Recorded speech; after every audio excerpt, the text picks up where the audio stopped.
Hello everyone, and welcome back to Deep Chronicles World.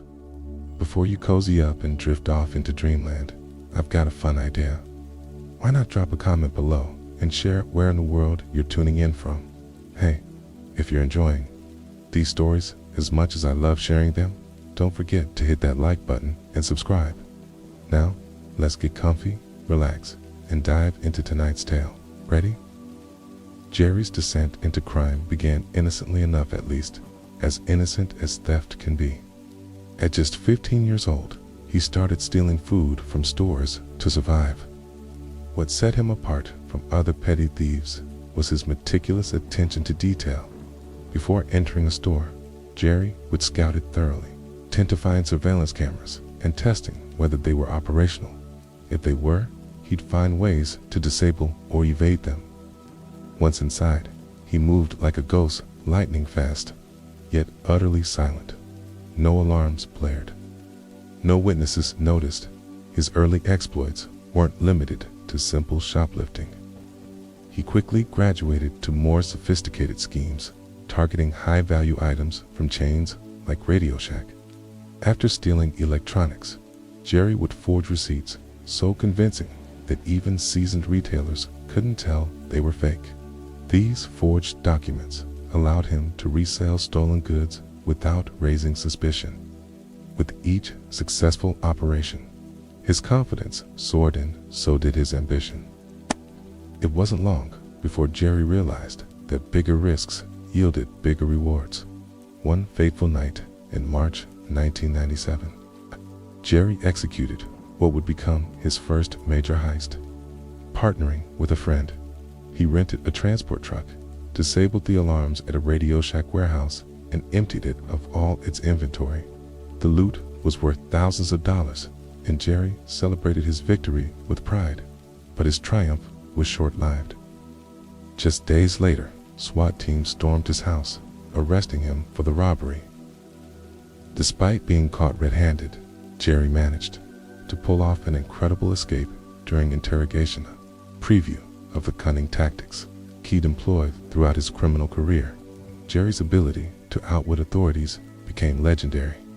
During one arrest, he hid on the ceiling of a police station, evading detection for hours before sneaking out undetected.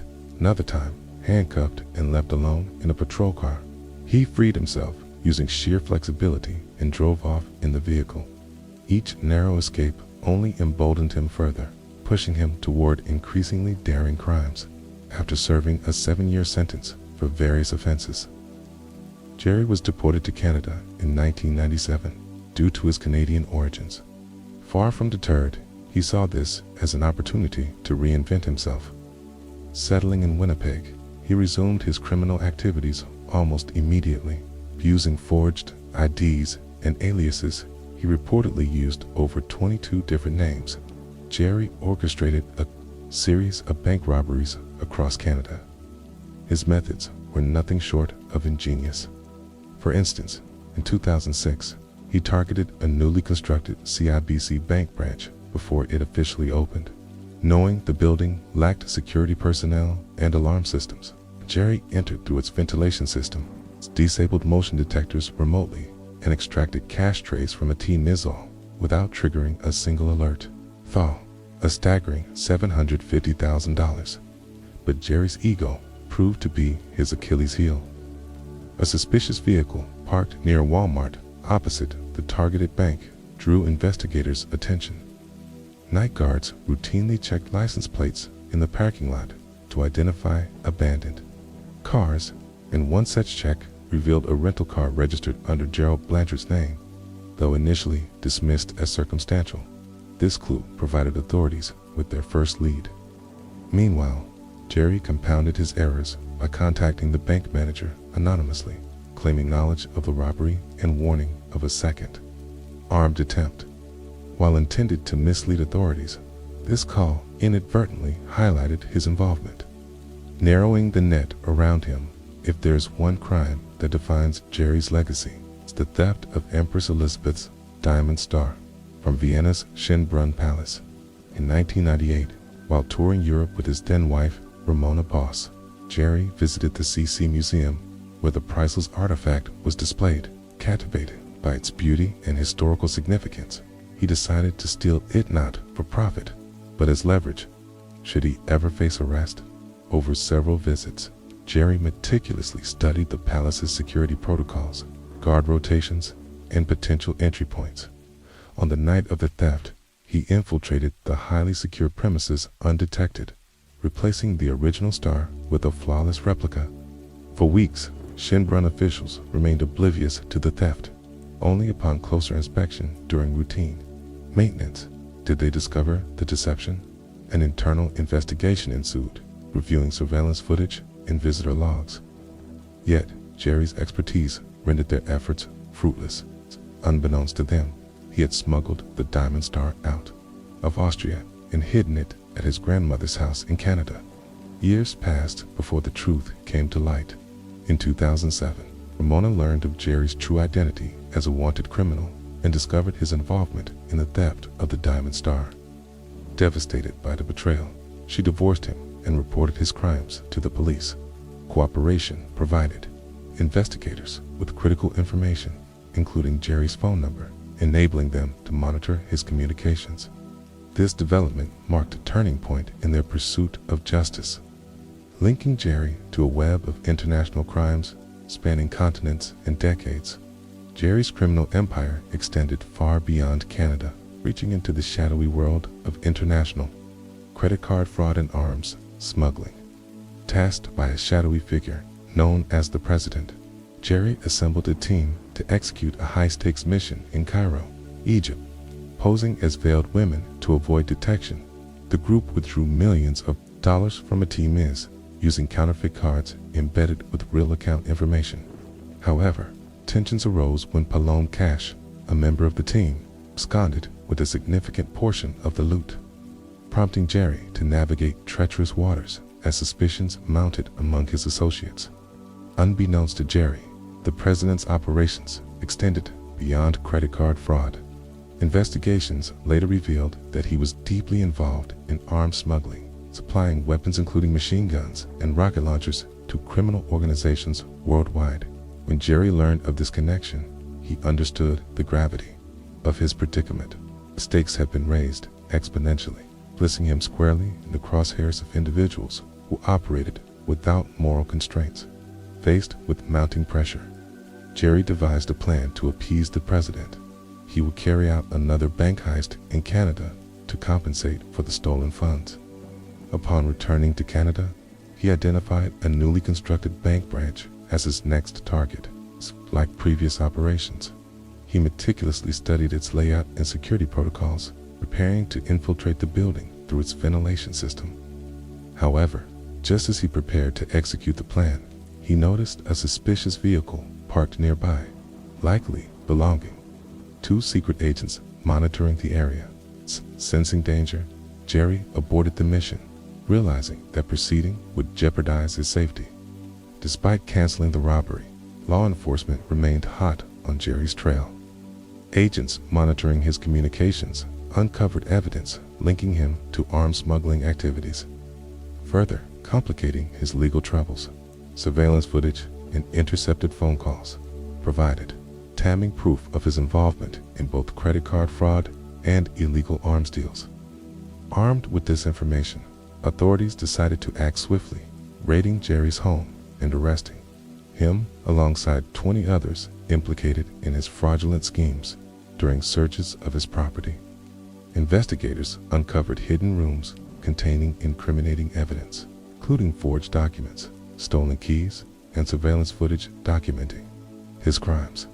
Among the most startling discoveries were thousands of counterfeit credit cards, security personnel uniforms, and countless video clips capturing every aspect of his illicit activities.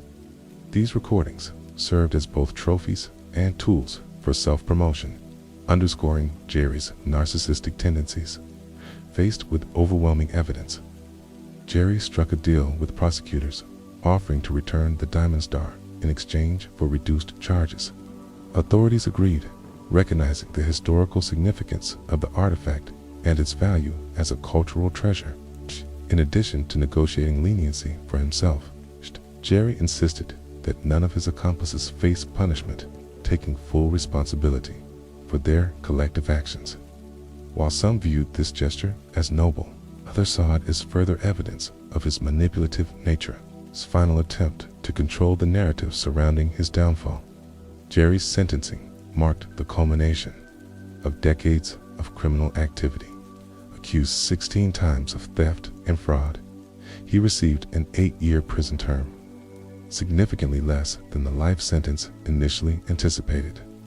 This outcome reflected both his cooperation with authorities and the strategic leverage provided by the Diamond Star. Yet, despite serving his sentence, Jerry struggled to break free from the cycle of crime that defined his existence. Shortly after his release in 2010, he resumed minor thefts, underscoring the difficulty of reforming patterns established over decades. Throughout his trial, Jerry maintained an air of defiance, proudly recounting his exploits without expressing remorse. He likened himself to James Bond, framing his crimes as thrilling adventures rather than morally reprehensible acts. This attitude reflects a fundamental disconnect between his perception of himself and societal norms. For Jerry, theft was not merely a means to an end, but an addiction fueled by adrenaline and ego. Even after serving his sentence, he resumed minor thefts, unable to break free from the cycle of crime that defined his existence. Ultimately, Gerald Blanchard's story serves as a mirror reflecting the complexities of human nature. His tale challenges us to confront uncomfortable truths about ambition, morality, and the pursuit of success. It reminds us that while genius can unlock doors, it cannot absolve wrongdoing. True fulfillment, as Jerry's tale illustrates, lies not in evasion, but in embracing responsibility and striving for authenticity. Yet the phone call that came into the police dispatch center that day was one that no operator could ever forget. The voice on the other end of the line was frantic, trembling with panic and desperation. "You need to come now." The man screamed, his words tumbling out in a chaotic rush. "Our friend is dead. It's in his house, and there's blood everywhere." The operator tried to calm him, her voice steady as she asked for the address and details, but the man was inconsolable. "He's been missing for days. We thought something was wrong, but we didn't expect this."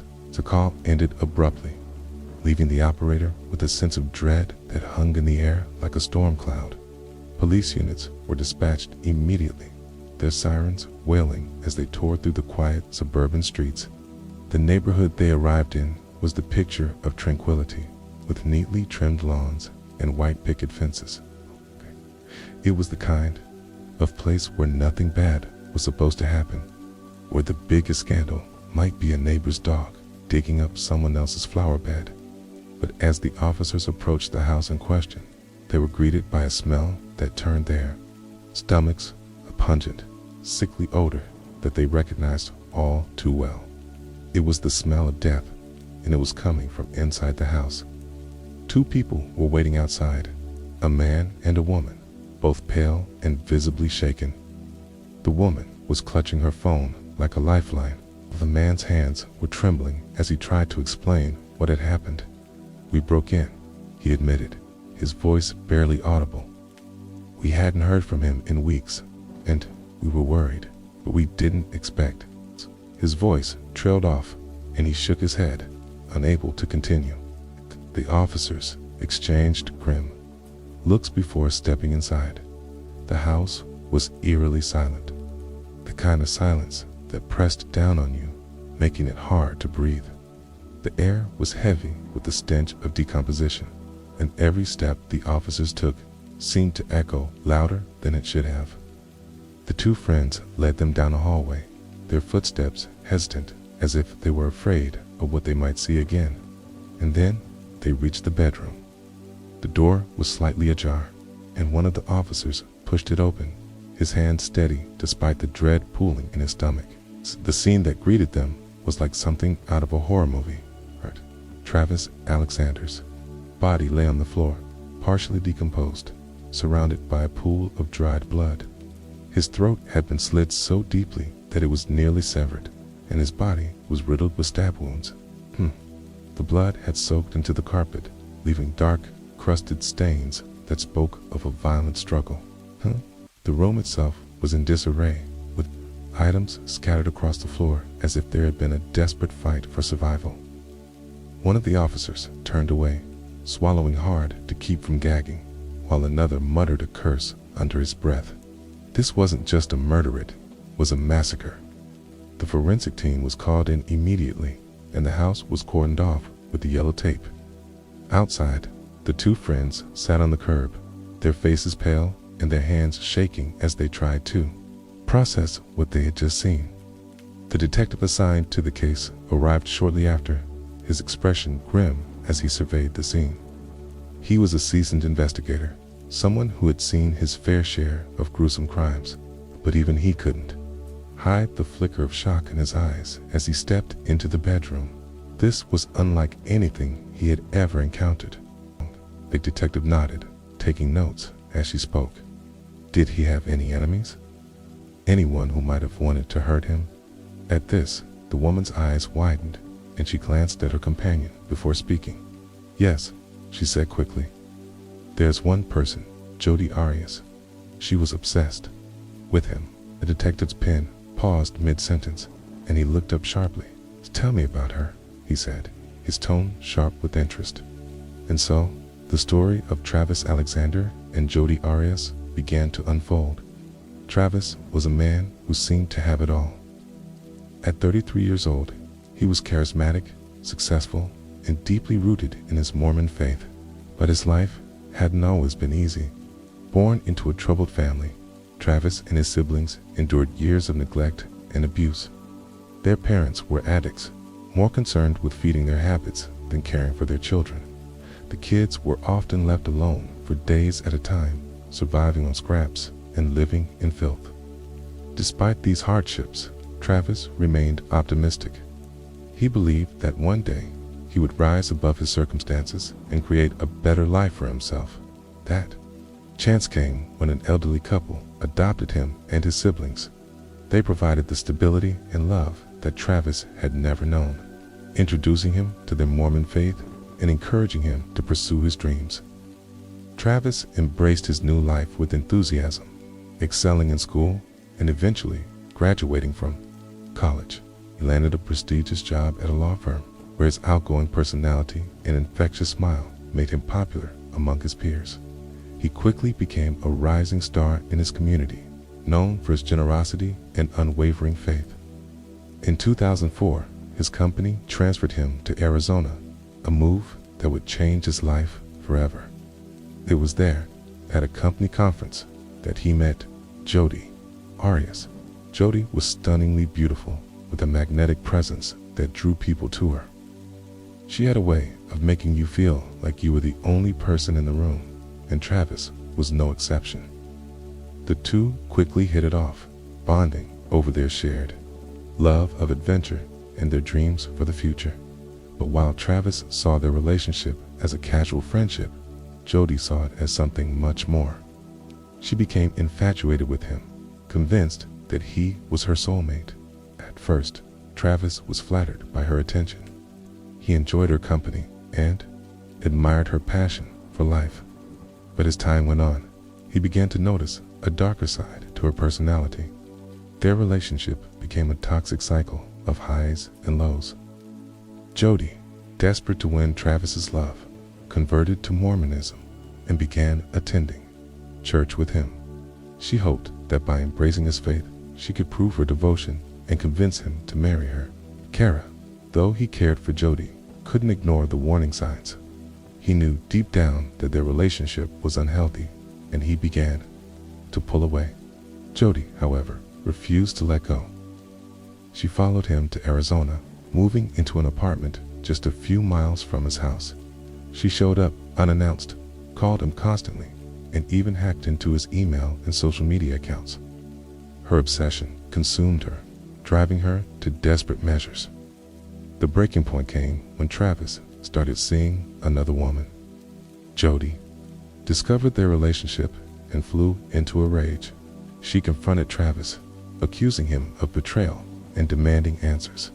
Travis, fed up with her behavior, told her it was over. He wanted nothing more to do with her, but Jody couldn't accept this. In her mind, Travis belonged to her, and if she couldn't have him, no one could. What happened next is a chilling testament to the depths of her obsession. Turned violent. Jody stabbed Travis repeatedly, slashing his throat so deeply that it nearly severed his head. She then shot him in the head, ensuring that he was dead. The brutality of the attack was shocking, even to seasoned investigators. After the murder, Jody tried to cover her tracks. She cleaned the crime scene, disposed of the murder weapon, and even took steps to create an alibi. But her efforts were in vain. The evidence against her was overwhelming, and it wasn't long before she was arrested and charged with Travis's murder. The trial that followed was a media sensation, drawing national attention and sparking heated debates about love, obsession, and justice. Jody's defense team argued that she had acted in self-defense, claiming that Travis had been abusive and that she had feared for her life. But the prosecution painted a different picture, presenting evidence of Jody's obsession and her calculated plan to kill Travis. In the end, the jury found Jody guilty of first-degree murder, and she was sentenced to life in prison without the possibility of parole. The story of Travis, Alexander, and Jody Arias is a tragic reminder of how love can turn into obsession, and how that obsession can lead to unspeakable violence. Travis was a man who had overcome incredible odds to build a life filled with promise and potential. He was loved by his friends and admired by his community, and his death left a void that could never be filled. Jody, on the other hand, was a woman consumed by her own desires, willing to do whatever it took to get what she wanted. Her actions not only ended Travis's life, but also destroyed her own. The case continues to fascinate and horrify, a stark reminder of the dangers of unchecked obsession and the devastating consequences it can have. As the years pass, the story of Travis and Jody serves as a cautionary tale, a chilling reminder of how quickly love can turn to hate, and how that hate can lead to tragedy. The phone call that started it all remains etched in the memory of those who heard it. A haunting echo of a life cut short and a love gone terribly wrong. Don't forget to hit that like button and subscribe. In the quiet town of Leipzig, Germany, nestled within the unassuming walls of a house that appeared utterly ordinary to any passerby, a 19-year-old boy was about to embark on a journey that defied imagination. This was no ordinary adventure, but a daring and perilous plunge into the shadowy world of cybercrime. Maximilian Schmidt, a seemingly unremarkable and reserved young man, was poised to become the mastermind behind one of Germany's largest online empires for the sale of illicit substances. What he achieved was nothing short of astonishing. From the confines of his modest bedroom, he harnessed his technical prowess in the labyrinthine depths of the dark web to build a criminal network that generated millions of euros. At first glance, Maximilian's room was indistinguishable from that of any typical teenager. A bed, some posters, a few electronic gadgets scattered about. But behind this mundane facade lay the nerve center of a sprawling drug trafficking operation. Within those four walls, over 100 kilograms of illegal substances were meticulously stored. Heroin, cocaine, hashish, Captagon, and even banned pharmaceuticals. Each item was carefully packaged, photographed, and listed for sale on his website, accessible to clients across the globe. These customers could discreetly place their orders, and their packages would be shipped directly to them, as seamlessly as if they were purchasing a mundane item from Amazon. But how did a teenager with no prior experience in drug trafficking manage to construct such an empire? The story begins in 2013, when Maximilian, a curious and tech-savvy young man, encountered a certain Johann online. Johann introduced him to the infamous Silk Road, the first major dark web marketplace dedicated to the sale of illegal goods. Intrigued, Maximilian downloaded the Tor browser, a tool for anonymous internet browsing, and began exploring this clandestine marketplace. What he discovered fascinated him. Thousands of illegal products, anonymous transactions conducted in Bitcoin, and a system that appeared to operate beyond the reach of law enforcement. Yet, rather than simply marveling at Silk Road's operations, Maximilian conceived an audacious idea. Why not create his own version of the site, but better? He noticed flaws in Silk Road's model: poor customer service, slow delivery times, and inflated prices. He believed he could offer a superior experience, competitive pricing, faster shipping, and impeccable service. Johann, skeptical, mocked him. "You're just a kid. You don't even know any suppliers to source these substances." But Maximilian, undeterred, resolved to prove him wrong. For weeks, he scoured the dark web in search of suppliers. Eventually, he connected with a vendor known as Red Bull, who agreed to provide him with samples of cocaine and other drugs. Maximilian paid in Bitcoin, and the products were delivered to his doorstep via mail. Remarkably, despite his deep involvement in this dangerous world, Maximilian never used drugs himself. He didn't smoke, drink, or even know much about the effects of the substances he sold. To educate himself, he turned to online research, watching videos and reading articles about the effects of cocaine, heroin, and other narcotics. With his first batch of products in hand, Maximilian began building his website. Despite having no prior experience in web development, he quickly taught himself the basics and created a platform he named Shiny Flakes. Unlike Silk Road, which operated exclusively on the dark web, Shiny Flakes was accessible via the regular internet, making it far more user-friendly for customers.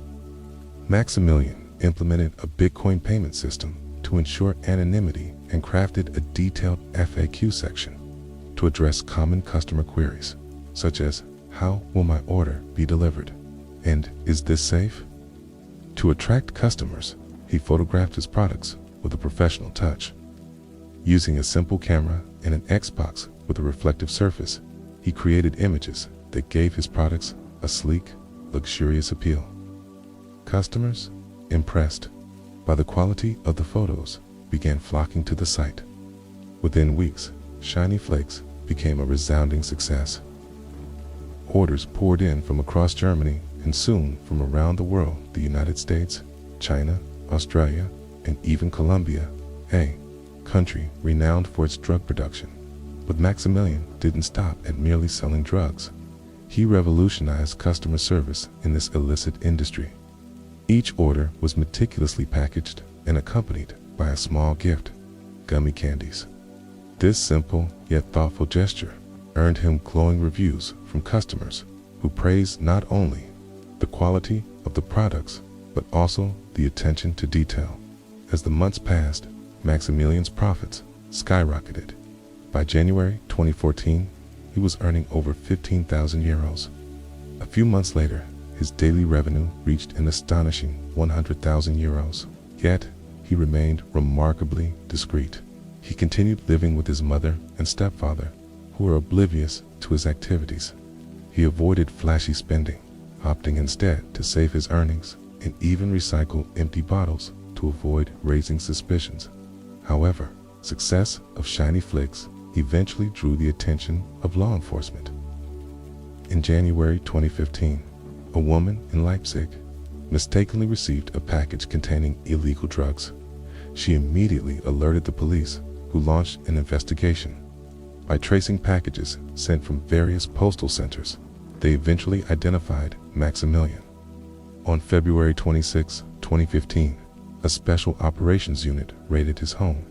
They discovered a chaotic room filled with boxes, papers, and over 100 kilograms of drugs. Maximilian was arrested and sentenced to 7 years in a juvenile detention center. During his trial, he cooperated fully with authorities, revealing the intricate details of his operations. However, he refused to disclose the passwords to 2 of his Bitcoin wallets, which potentially held millions of euros after serving for years and 7 months of his sentence. Maximilian was released in 2019. He returned to an ordinary life, working at an auto repair shop. Yet, his story remains etched in memory as a fascinating example of human ingenuity gone awry. Despite his intelligence and talent, Maximilian chose a path that, while lucrative, ultimately led to his downfall. This tale serves as a universal reminder. Quick and easy success can be alluring, but it often comes at a steep cost. True achievement is built on integrity, hard work, and strong values. Maximilian Schmidt, for all his brilliance, learned this lesson the hard way. Let's begin September 12, 1997. Los Angeles witnessed a criminal act so extraordinary that it was later classified as the largest cash robbery in history. Precisely 12:30 a.m., a group of 6 individuals infiltrated a company specializing in the storage and transport of bank funds. This company was not a bank in the traditional sense, but a secure intermediary that safeguarded money in a heavily fortified vault. PED acted as the bridge between bank branches or as a storage facility during weekends and holidays when banks were unable to hold surplus cash. What set this robbery apart wasn't just the audacious amount stolen, but the meticulous planning and simplicity with which it was carried out. The story behind the heist remains relatively obscure, shielded by a lack of extensive media coverage, even years after the event. This secrecy stems from 2 key factors: the gang's flawless execution, which left no direct evidence of their identities, and the mastermind's unexpected profile as someone completely unsuspecting, a classic wolf in sheep's clothing. As details emerged over the years, the intricate planning, timing, and execution had been hailed as a masterclass in criminal ingenuity. While the robbery itself lasted a mere 30 minutes, its repercussions spanned decades. The robbers executed their plan, attended a party before and after the heist, and returned to their lives as though nothing extraordinary had occurred. The events of that night revealed a fascinating blend of strategy, trust, and the unforeseen vulnerabilities in what was assumed to be an impenetrable system. The seeds of this audacious crime were sown months earlier. At a casual gathering in May 1997, Alan Bass, the eventual mastermind, set a party with his closest friends when he posed a seemingly lighthearted question: what if we became millionaires with a simple, easy plan? His friends, inebriated and amused, dismissed the question as a drunken jest. But Alan persisted, repeating the idea and piquing their curiosity. Someone finally asked, how, setting the stage for Alan to unveil his grand plan. What followed was a detailed outline that he had been secretly crafting. Alan revealed that the target was none other than his workplace, Denbor Armored, a company famed for its high security operations. Initially, the group's reaction was skepticism mixed with ridicule. After all, how could they possibly infiltrate a facility designed to withstand even the most determined intruders? However, as Alan elaborated on his plan, their skepticism began to wane. He presented detailed blueprints, security system layouts, and logistical strategies that highlighted vulnerabilities in the company's operations. The gravity of his proposal shifted the atmosphere in the room from dismissive laughter to serious contemplation. By the end of the night, the group agreed to reconvene and discuss the feasibility of the heist, transforming what began as a joke into a calculated plan for one of the largest robberies in history. The 6 individuals involved in the heist shared a bond forged in childhood.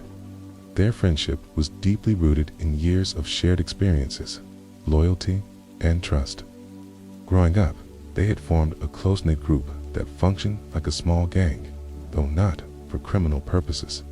They had secret rituals, their own coded language, and even a shared hideout. This unbreakable camaraderie became the foundation for their eventual criminal endeavor. While none of them had a history of serious crimes, they were united by a shared fascination with action movies, particularly those featuring icons like Bruce Lee and Sylvester Stallone. These films fueled their imaginations and inspired a sense of adventure. After high school, the group attempted to join the Navy, motivated by dreams of heroism and camaraderie. However, none of them passed the rigorous entrance exams. Instead, they found work as civilian security contractors, often assigned to guard public and private institutions under police contracts. This shared background in security work provided them with valuable insights into operational procedures and vulnerabilities, which they would later exploit during the heist. Their unique combination of trust, knowledge, and a shared goal made them a formidable team, perfectly suited for the audacious crime Alan had envisioned. Alan Bass worked as a security officer at Denver Armored, a company synonymous with high security, located in a bustling area of Los Angeles. The single-story facility was a fortress-like structure designed to store and transport large sums of cash. Banks often relied on Denver Armored to handle surplus cash during weekends and holidays when their own vaults reached capacity. As a result, the vault at Denver Armored frequently held millions of dollars at any given time.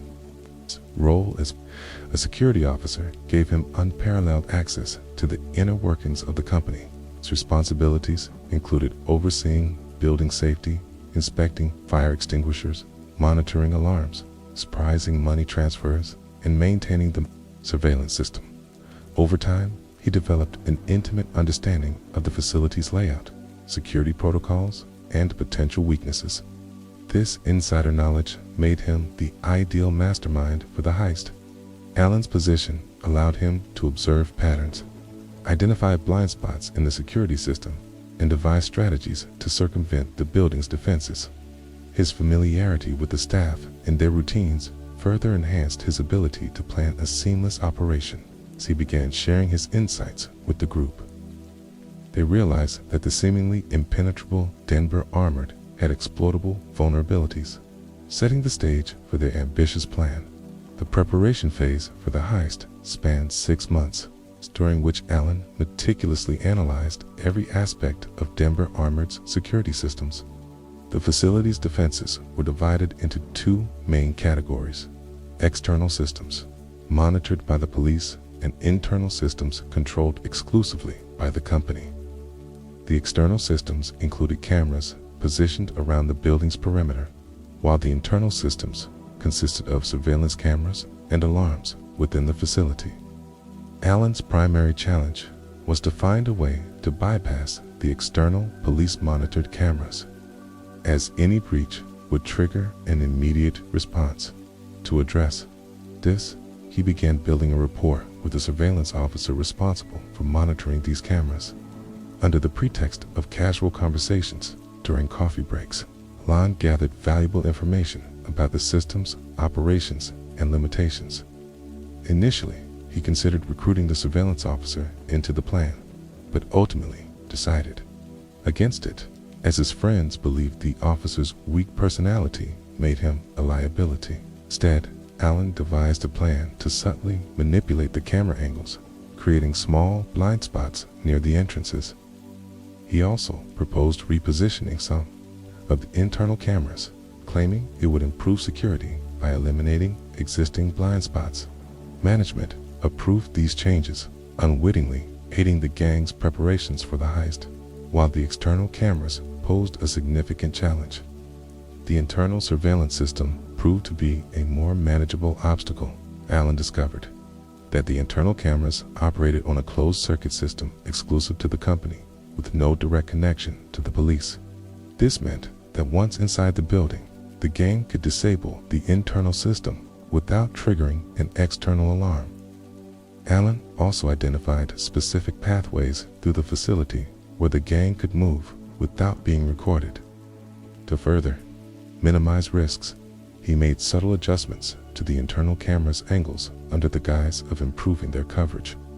These changes created a clear route for the gang to navigate the building undetected. Another critical aspect of the plan involved duplicating all necessary keys, including those for the vault, surveillance room, and main entrances. Allen's position as a trusted employee allowed him to access these keys without arousing suspicion. With every detail meticulously planned, the group felt confident in their ability to execute the heist. Allen's intimate knowledge of the facility's security systems and his ability to manipulate them were instrumental in creating a foolproof strategy. The gang's preparations reached their final stages, and the countdown to the robbery began. As the date of the heist approached, the gang focused on fine-tuning their plan and addressing potential contingencies. They rented a large truck from a company known for its oversized vehicles, ensuring the license plates would remain obscured by the vehicle's design. This will prevent the police-monitored cameras from capturing any identifying information. To further minimize their exposure, the gang decided to execute the heist during a time when the building was least likely to be staffed. Allen's knowledge of the facility's schedule allowed them to identify the optimal window of opportunity. The plan also included measures to erase any evidence of their presence. They would disable the surveillance system, wipe the recordings, and lock up the building after completing the heist, leaving no trace of their activities. The gang rehearsed their roles and practiced their movements to ensure a smooth execution. Their preparations were so thorough that they even accounted for the possibility of being spotted by passing vehicles or pedestrians. By the time the night of the heist arrived, every detail had been meticulously planned, leaving nothing to chance. The gang was ready to carry out one of the most audacious crimes in history. The heist began in the early hours of September 12, 1997. The gang arrived at Denver armored under the cover of darkness, using the blind spots Allen had created to avoid detection by the external cameras. They quickly gained entry to the building using the duplicated keys and moved swiftly to disable the internal alarm system. Allen's adjustments to the camera angles ensured that their movements went unrecorded. Once inside, the gang made their way to the vault, where millions of dollars in cash were stored. They worked efficiently, loading the money into the rental truck with precision and speed. The entire operation lasted just 30 minutes, a testament to their meticulous planning and rehearsals. After securing the cash, they carefully erased any evidence of their presence, wiping the surveillance recordings and resetting the alarm system. They locked up the building and left the scene as if nothing had happened. The gang then returned to their respective lives, blending seamlessly back into their routines. Remarkably, they even attended a party that same night, acting as though nothing extraordinary had occurred. Their ability to maintain their composure and avoid suspicion was a testament to their discipline and preparation. The discovery of the robbery shocked the staff at Denver, armored, and law enforcement officials. The sheer scale of the theft and the lack of evidence made it one of the most challenging cases investigators had ever encountered. Despite their efforts, the police were unable to identify the perpetrators or recover the stolen money. The gang's meticulous planning and execution had left no direct leads for investigators to follow. The case quickly gained notoriety as the largest cash robbery in history, but media coverage remained surprisingly limited. The secrecy surrounding the heist was partly due to the embarrassment it caused for Denver armored and law enforcement. The company's reputation as a high-security facility had been severely undermined, and the police faced criticism for their inability to prevent or solve the crime. Over the years, details about the heist gradually emerged through documentaries and interviews with those involved. However, many aspects of the case remained shrouded in mystery, with new revelations occasionally coming to light. The gang's ability to maintain their anonymity and avoid capture has become a legendary tale of criminal ingenuity. The Denver armored heist remains a fascinating case study in the world of crime. It highlights the vulnerabilities in even the most secure systems and the lengths to which individuals can go to exploit them. The gang's ability to execute such a complex plan without leaving any evidence of their identities has earned them a place in the annals of criminal history. While their motivations and actions were undeniably criminal, their ingenuity and discipline have been acknowledged as remarkable. The story serves as a cautionary tale for security professionals and a reminder of the importance of vigilance and innovation in the face of evolving threats. For the 6 individuals involved, the heist was not just a crime, but a test of their trust, loyalty, and ingenuity. Their bond as childhood friends and their shared experiences provided the foundation for their success. As new details continued to emerge, the Denver armored heist remains a compelling narrative of ambition, strategy, and the human capacity for both creativity and deception. It is a story that will undoubtedly continue to captivate and intrigue for generations to come. City of Los Angeles glimmered like a jewel under the California sun, a place where dreams were made and broken in equal measure. It was a city of contrasts. Luxury sports cars zoomed past homeless encampments, and the mansions of Hollywood elites stood just miles away from struggling neighborhoods. In this world of glitz and glamour, where fame was the ultimate currency, a group of teenagers dared to dream bigger than most. But their dreams weren't of red carpets or Oscar awards.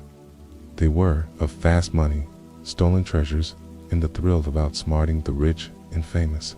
At the center of this story was Nicholas Prugo, a young man with a fragile ego and a burning desire to be someone important. Born and raised in the San Fernando Valley, Nicholas grew up in the shadow of Hollywood's towering success. He wasn't rich, he wasn't particularly confident, and he certainly wasn't famous. But he had one thing, an unshakable belief that he was destined for greatness. Nicholas's journey into the world of crime began innocently enough. He met Rachel Lee, a girl who was everything he wasn't: confident, charismatic, and fearless. Rachel had an obsession with celebrities and their lavish lifestyles. She introduced Nicholas to a world he had only seen from afar. Together, they started small, stealing from unlocked cars in the upscale neighborhoods of Calabasas. It was almost too easy. People in these areas were so trusting, so careless, that they often left their cars unlocked with valuables inside. Nicholas and Rachel would drive around at night, scouting for opportunities. One night, they stumbled upon a brand new Porsche with the keys still in the ignition. The car was worth $75,000, and Rachel saw it as a sign. She turned to Nicholas and said, "This is our chance. Let's take it." Nicholas hesitated. Fear of getting caught gnawed at him, but Rachel's confidence was infectious. She assured him that they wouldn't get caught, and against his better judgment, Nicholas agreed. They drove off in the stolen Porsche, their hearts racing with adrenaline. To avoid detection, they swapped the license plates with those of a similar car, a trick they had learned from watching crime shows. For the next year, Nicholas and Rachel continued their spree, stealing cars and valuables from unsuspecting victims. But as their confidence grew, so did their ambitions. They wanted more and more money, more excitement, more recognition. Their first big break came when they targeted the home of a YouTuber named Eden Sassoon. Eden had posted on MySpace about traveling for 11 days, leaving his home unattended. Nicholas and Rachel saw this as the perfect opportunity. Using the information Eden had shared online, they located his address and scouted the area. On the night of the robbery, they found the back door unlocked, the stroke of luck that felt almost too good to be true. Inside, they found $3,000 in cash and other valuables. It was their biggest haul yet, and it fueled their desire for more. But this was just the beginning. Nicholas and Rachel soon realized that the internet was a goldmine of information. Celebrities and influencers often share details about their lives online, from their travel plans to the layout of their homes. This made them easy targets. Their next victim was Paris Hilton, the heiress and reality TV star. Paris had posted a photo on Instagram wearing a $4 million diamond ring, and Nicholas and Rachel knew they had to act fast. They spent weeks monitoring her movements, studying her routines, and planning their heist. When the time came, they executed their plan with military precision. Disguised as police officers, they entered Paris's apartment, tied her up, and made off with millions of dollars worth of jewelry. The Paris Hilton robbery was a turning point for Nicholas and Rachel. It catapulted them into the big leagues, but it also put them on the radar of law enforcement. The police launched a massive investigation, and Nicholas knew they had to be more careful. But the thrill of the heist was addictive, and they couldn't stop. They continued to target celebrities, using the same methods, scouting their targets online, studying their routines, and striking when the time was right. Each robbery was more daring than the last, and each time they walked away with more loot. But as their crimes grew bolder, so did the risks. Nicholas began to feel the pressure. He was constantly looking over his shoulder, paranoid that the police were closing in. Rachel, on the other hand, seemed unfazed. She thrived on the adrenaline, the rush of outsmarting the rich and famous. Their dynamic began to shift, and cracks started to form in their partnership. Nicholas wanted to slow down, but Rachel was hungry for more. Their next target was actress Adrienne Patridge. Adrienne had posted about attending the Oscars, leaving her home empty. Nicholas and Rachel saw this as another golden opportunity. They broke into her mansion, stealing designer clothes, jewelry, and cash. But this time, they were caught on camera. The surveillance footage was grainy, but it was enough to put the police on their trail. Nicholas knew they were playing a dangerous game, but he couldn't bring himself to stop. The final straw came when they targeted Lindsay Lohan. Lindsay was one of the most famous actresses in the world. In her home was a treasure trove of valuables. Nicholas and Rachel, along with a new accomplice named Diana Tamayo, broke into Lindsay's house and made off with a fortune in stolen goods. But this time, the police were ready. They had been tracking Nicholas and Rachel for months, and they were closing in. Nicholas's world began to unravel. His accomplices turned on each other, and the police were hot on his trail. He knew it was only a matter of time before he was caught. But even as the walls closed in, Nicholas couldn't shake the feeling that he was destined for something greater. He had started this journey as a nobody, but now he was one of the most wanted criminals in Los Angeles. For Nicholas, that was a kind of fame, Jess, not the kind he had imagined. The story of Nicholas Prugo and Rachel Lee wasn't just about theft, it was about ambition, obsession, and the intoxicating allure of fame. By 2009, their gang, which would later be dubbed the Bling Ring by the media, had become a well-oiled machine. They weren't just stealing from celebrities, they were living like them. Designer clothes, luxury handbags, and expensive jewelry became their everyday attire. They flaunted their stolen goods on social media, posting pictures of themselves, draped in Chanel, Gucci, and Louis Vuitton. To the outside world, they looked like young, successful socialites living the high life. But behind the glitz and glamour was a dangerous game of cat and mouse with the law. Nicholas and Cleese and Rachel's partnership was the backbone of the Bling Ring. Nicholas was the brains of the operation, meticulously planning each heist and studying their targets' every move. Rachel, on the other hand, was the fearless leader, the one who pushed them to take bigger risks. Together, they were unstoppable. But as their fame grew, so did their egos. Nicholas began to see himself as a mastermind, a criminal genius who could outsmart anyone. Rachel, meanwhile, became increasingly reckless, convinced that they were invincible. Their next target was Orlando Bloom, the British heartthrob known for his roles in Pirates of the Caribbean and The Lord of the Rings. Orlando's home was a fortress with high walls and state-of-the-art security systems. But Nicholas had done his homework. He knew that Orlando was out of town. He knew, and he had studied the layout of the property using Google Maps. On the night of the heist, Nicholas, Rachel, and their new accomplice, Diana Tamayo, arrived at Orlando's mansion dressed in all black, their faces covered with scarves. They scaled the fence and made their way to the backyard, where they found an unlocked glass door. It was almost too easy. Inside, the house was a treasure trove of luxury. Designer clothes hung in the closets, Rolex watches gleamed in the drawers, and stacks of cash were scattered throughout the rooms. Nicholas and his crew moved quickly, filling their bags with as much loot as they could carry. But as they were leaving, Nicholas noticed something that made his blood run cold. Surveillance camera pointed directly at them. He knew they had been caught on tape, but there was no time to worry about it now. They fled the scene, their hearts pounding with a mix of fear and exhilaration. The next morning, Orlando returned home to find his house ransacked. The police were called, and the surveillance footage was reviewed. The images were blurry, but they clearly showed 3 figures entering and leaving the property. The media quickly picked up the story, and the bling ring was thrust into the spotlight. For Nicholas, this was both a blessing and a curse. On one hand, he loved the attention. For the first time in his life, he felt important.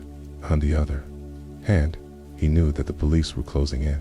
As the pressure mounted, cracks began to form in the bling ring.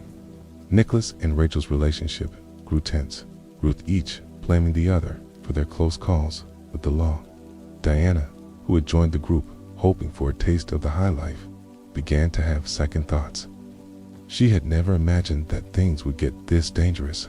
Meanwhile, the media frenzy surrounding the bling ring only grew.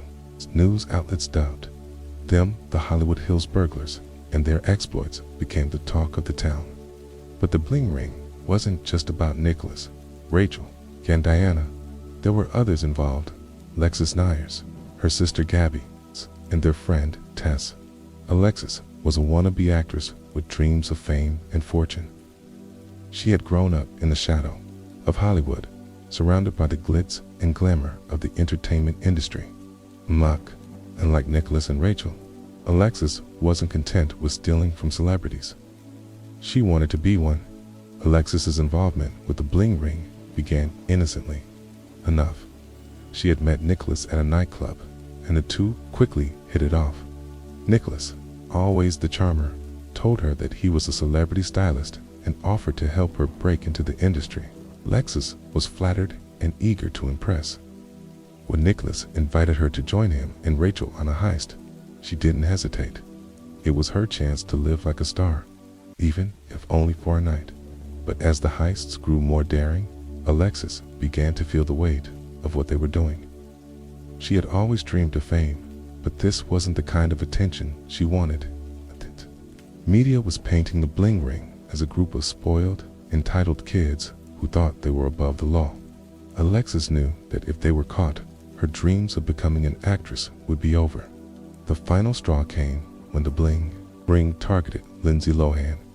Lindsay was one of the most famous actresses in the world, and her home was a treasure trove of valuables. Nicholas, Rachel, and Diana broke into Lindsay's house and made off with a fortune in stolen goods. But this time, the police were ready. They had been tracking the bling ring for months, and they were closing in. Nicholas's world began to unravel. His accomplices turned on each other, and the police were hot on his trail. He knew it was only a matter of time before he was caught. But even as the walls closed in, Nicholas couldn't shake the feeling that he was destined for something greater. He had started this journey as a nobody, but now he was one of the most wanted criminals in Los Angeles. For Nicholas, that was a kind of fame, just not the kind he had imagined. The bling ring's reign of terror couldn't last forever. By the summer of 2009, The walls were closing in. The police had been piecing together evidence for months, and the media's relentless coverage of the burglaries had turned the group into household names. But fame, as they would soon learn, was a double-edged sword. For every admiring fan who saw them as modern-day Robin Hoods, there were 10 others who viewed them as entitled criminals who needed to be brought to justice. The pressure was mounting, and the cracks within the group were beginning to show. Nicholas Prugo, once the confident mastermind, was now a bundle of nerves. He had always been the one to plan the heists, to study the targets, and to ensure that every detail was perfect. But the Lindsay Lohan robbery had shaken him. The surveillance footage from Orlando Bloom's mansion had been released to the public. While the images were blurry, Nicholas knew it was only a matter of time before someone recognized him. He began to distance himself from Rachel Lee, the fearless leader who had once been his closest ally. Rachel, however, seemed unfazed. She was still riding the high of their success, convinced that they were untouchable. The turning point came when Alexis Nyers, one of the newer members of the Bling Ring, decided she had had enough. Alexis had joined the group hoping for a taste of the high life, but the reality of their crimes had begun to weigh heavily on her conscience. She had always dreamed of fame, but this wasn't the kind of attention she wanted. The media was painting the Bling Ring as a group of spoiled, entitled kids who thought they were above the law.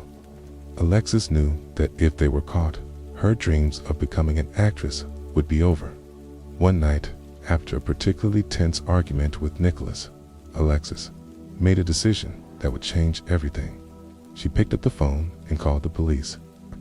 In a trembling voice, she told them everything she knew about the Bling Ring, their heists, their targets, and their methods. She even gave them Nicholas's name. It was a betrayal that would send shockwaves through the group, but for Alexis, it was a desperate attempt to save herself. The police acted quickly. Armed with the information Alexis had provided, they obtained a warrant to search Nicholas's home. When they arrived, they found a treasure trove of stolen goods, designer clothes, luxury handbags, and expensive jewelry. Nicholas was arrested on the spot, his face pale with shock. He had always known that this day might come, but he had never imagined it would happen like this. As news of Nicholas's arrest spread, the rest of the Bling Ring began to panic. Rachel Lee, who had always been the most confident member of the group, was now a nervous wreck. She knew that it was only a matter of time before the police came. For her, Diana Tamayo, who had joined the group hoping for a taste of the high life, was filled with regret. She had never imagined that things would get this dangerous. The police wasted no time in rounding up the rest of the group. Rachel was arrested at her home in Las Vegas, where she had fled in a desperate attempt to escape the law. Diana was picked up at her apartment, her face streaked with tears as she was led away in handcuffs. Even Alexis, who had betrayed the group to save herself, wasn't spared. The police had found evidence linking her to the Lindsay Lohan robbery, and she was arrested alongside the others. The media frenzy surrounding the arrests was unlike anything Los Angeles had ever seen. The Bling Ring, once a group of anonymous thieves, were now the most talked about criminals in the country. News outlets scrambled to uncover every detail of their lives, from their childhoods to their motivations. The group's mugshots were splashed across the front pages of newspapers, their faces a stark contrast to the glamorous images they had once posted on social media. For Nicholas, the reality of his situation was beginning to sink in. He had always seen himself as a mastermind, a criminal genius who could outsmart anyone. But now, sitting in a jail cell, he felt like a fool. He had risked everything for a taste of fame, and now he had nothing to show for it. The only thing he had left was his pride, and even that was slipping away. The trials that followed were a media circus. Each member of the Bling Ring was charged with multiple counts of burglary, and the evidence against them was overwhelming. Surveillance footage, stolen goods, and testimonies from their accomplices painted a damning picture. Nicholas, who had once been the confident leader of the group, was now a broken man. He pleaded guilty to the charges against him, hoping that his cooperation would earn him a lighter sentence. Rachel, on the other hand, refused to back down. She maintained her innocence, claiming that she had been coerced into participating in the heists, but the evidence against her was too strong, and she was eventually convicted and sentenced to 4 years in prison. Diana, who had always been the most reluctant member of the group, received a lighter sentence of 3 years of probation and community service. Alexis, who had betrayed the group to save herself, was sentenced to 6 months in prison. But even as she served her time, she couldn't escape the media's relentless scrutiny. Her mugshot became one of the most iconic images of the Bling Ring saga, a stark reminder of the consequences of her actions. For the members of the Bling Ring, the arrests marked the end of an era. They had started out as a group of teenagers with big dreams and even bigger ambitions, but their quest for fame and fortune had led them down a dark path, one that ended in betrayal, arrests, and shattered dreams. The fall of the Bling Ring was as dramatic as its rise. By the time the dust settled, the group that had once been the talk of Hollywood was now a cautionary tale. The media, which had once glorified their exploits, now painted them as entitled criminals who had gotten what they deserved. But for the members of the Bling Ring, the aftermath of their arrests was a time of reflection, regret, and, for some, redemption. Nicholas Prugo, the self-proclaimed mastermind of the group, was the first to face the consequences of his actions. After pleading guilty to multiple counts of burglary, he was sentenced to 2 years in prison. But for Nicholas, the hardest part wasn't the time behind bars, was the realization that he had thrown away his life for nothing. He had always dreamed of fame, but now he was infamous, his name forever associated with crime and betrayal, in prison. Nicholas had plenty of time to think about what had gone wrong. He thought about Rachel Lee, his former partner in crime, Kay, and how their friendship had disintegrated under the weight of their crimes. He thought about Alexis Nyers, the girl who had betrayed him to save herself, and wondered if he would have done the same in her position. Most of all, he thought about his family, the people who had stood by him even when he had let them down. When Nicholas was released from prison after serving just 1 year of his sentence, was a changed man. He knew that he could never undo the damage he had done, but he was determined to make amends. He started by reaching out to his victims, apologizing for the pain he had caused. It wasn't easy. Many of them wanted nothing to do with him, but Nicholas was determined to prove that he was more than just a criminal. Rachel Lee, on the other hand, struggled to come to terms with her new reality. She had always been the fearless leader of the Bling Ring, the one who pushed the group to take bigger risks. But now, sitting in a prison cell, she felt like a shadow of her former self. Confidence that had once defined her was gone, replaced by a deep sense of regret. Rachel's time in prison was a wake-up call. She realized that she had been chasing the wrong kind of fame, the kind that came at the expense of others. When she was released after serving 4 years of her sentence, she was determined to turn her life around. She cut ties with her old friends and started over, hoping to leave her criminal past behind. Diana DeMaio, the most reluctant member of the Bling Ring, was the only one who managed to avoid prison time. She was sentenced to 3 years of probation and 60 days of community service, relatively light punishment compared to the others. But for Diana, the emotional toll of her involvement in the group was punishment enough. She had joined the Bling Ring hoping for a taste of the high life, but the reality of their crimes had left her feeling empty and disillusioned. After her probation ended, Kana moved away from Los Angeles, hoping to start a new life far from the spotlight.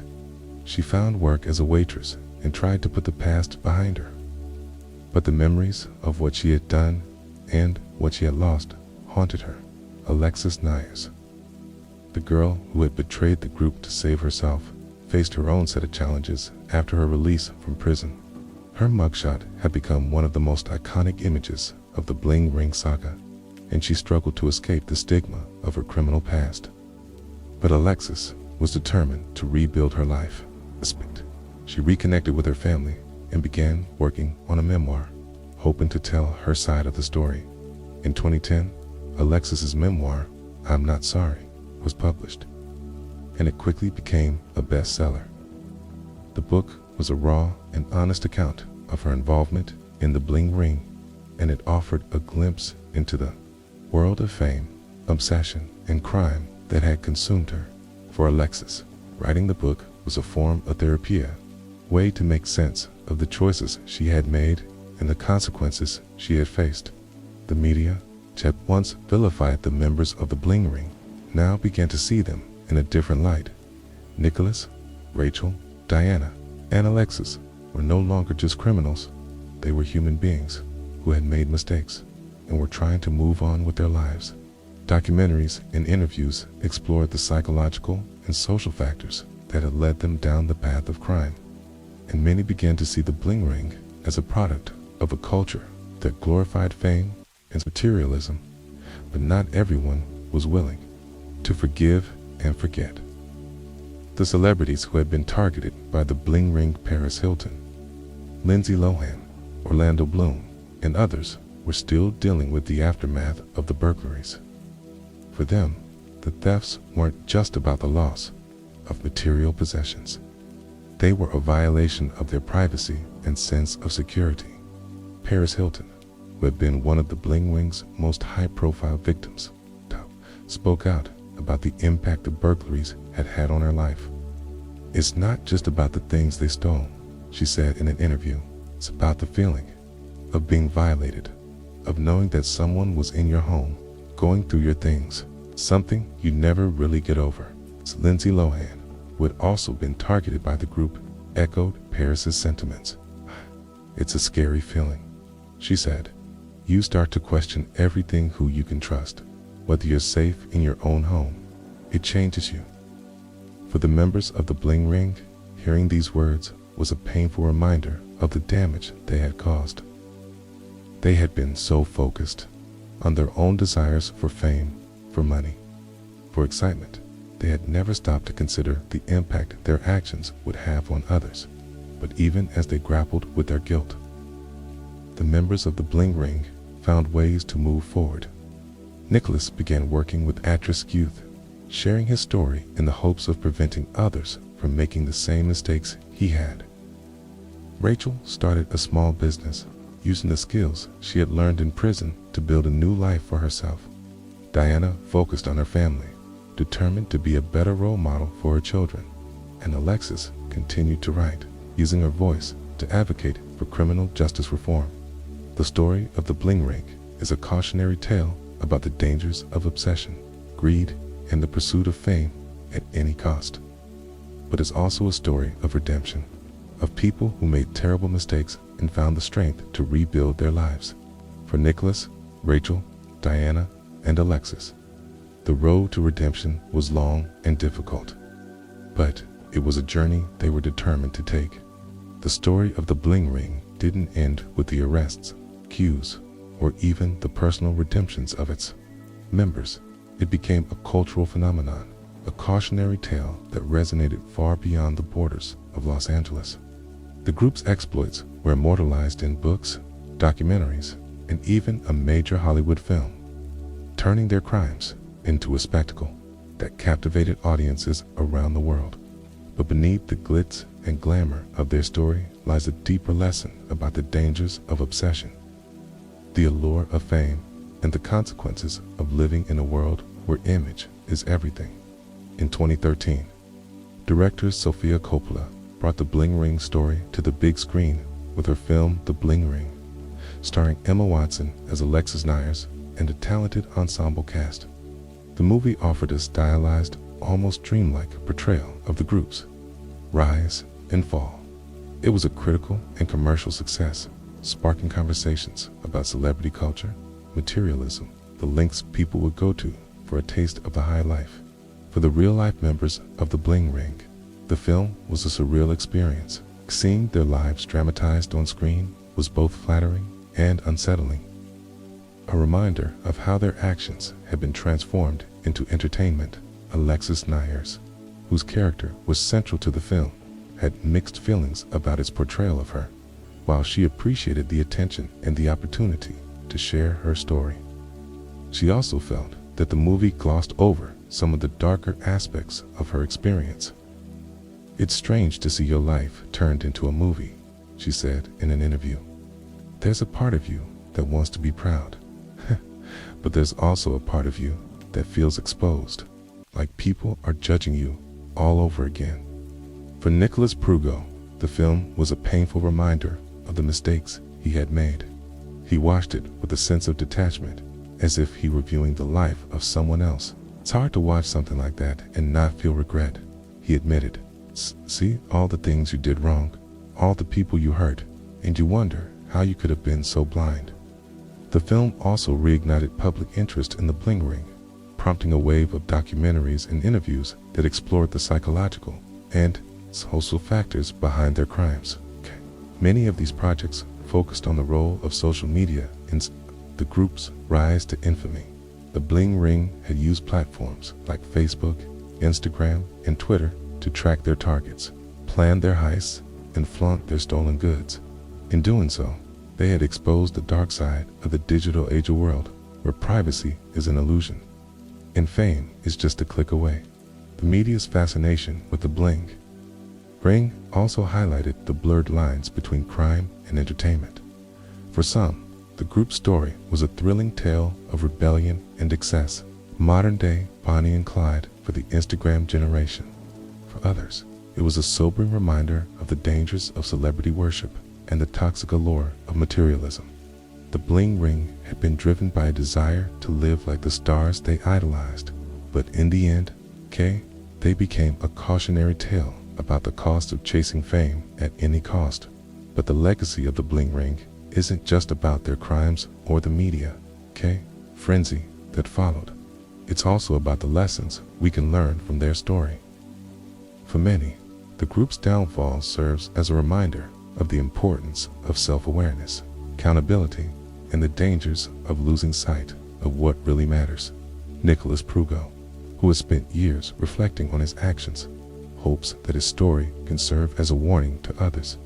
"I want people to understand that fame and money aren't everything," he said. "They're not worth sacrificing your integrity, your relationships, or your freedom. I learned that the hard way, and I hope others can learn from my mistakes." Rachel Lee, who has largely stayed out of the public eye since her release from prison, echoes Nicholas's sentiments. It's easy to get caught up in the idea of being famous, of having everything you ever wanted, she said. But the truth is, those things don't make you happy. What really matters is the people you love and the life you build for yourself.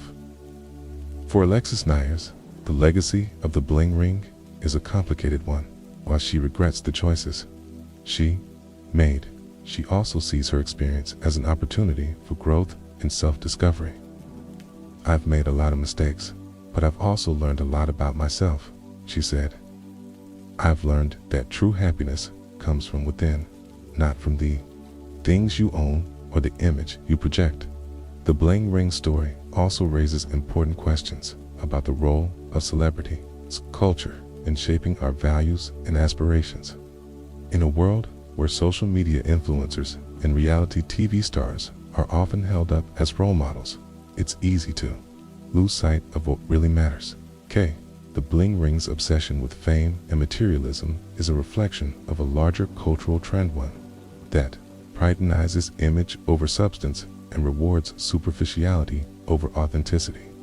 But the story of the Bling Ring isn't just a critique of celebrity culture, it's also a testament to the power of redemption. Despite their mistakes, the members of the group have found ways to rebuild their lives and move forward. Nicholas has become an advocate for at-risk youth, using his story to inspire others to make better choices. Rachel has started a small business, focusing on her passion for fashion and design. Alexis has embraced her role as a writer and activist, using her voice to advocate for criminal justice reform. Their journeys are a reminder that no matter how far we fall, it's never too late to turn our lives around.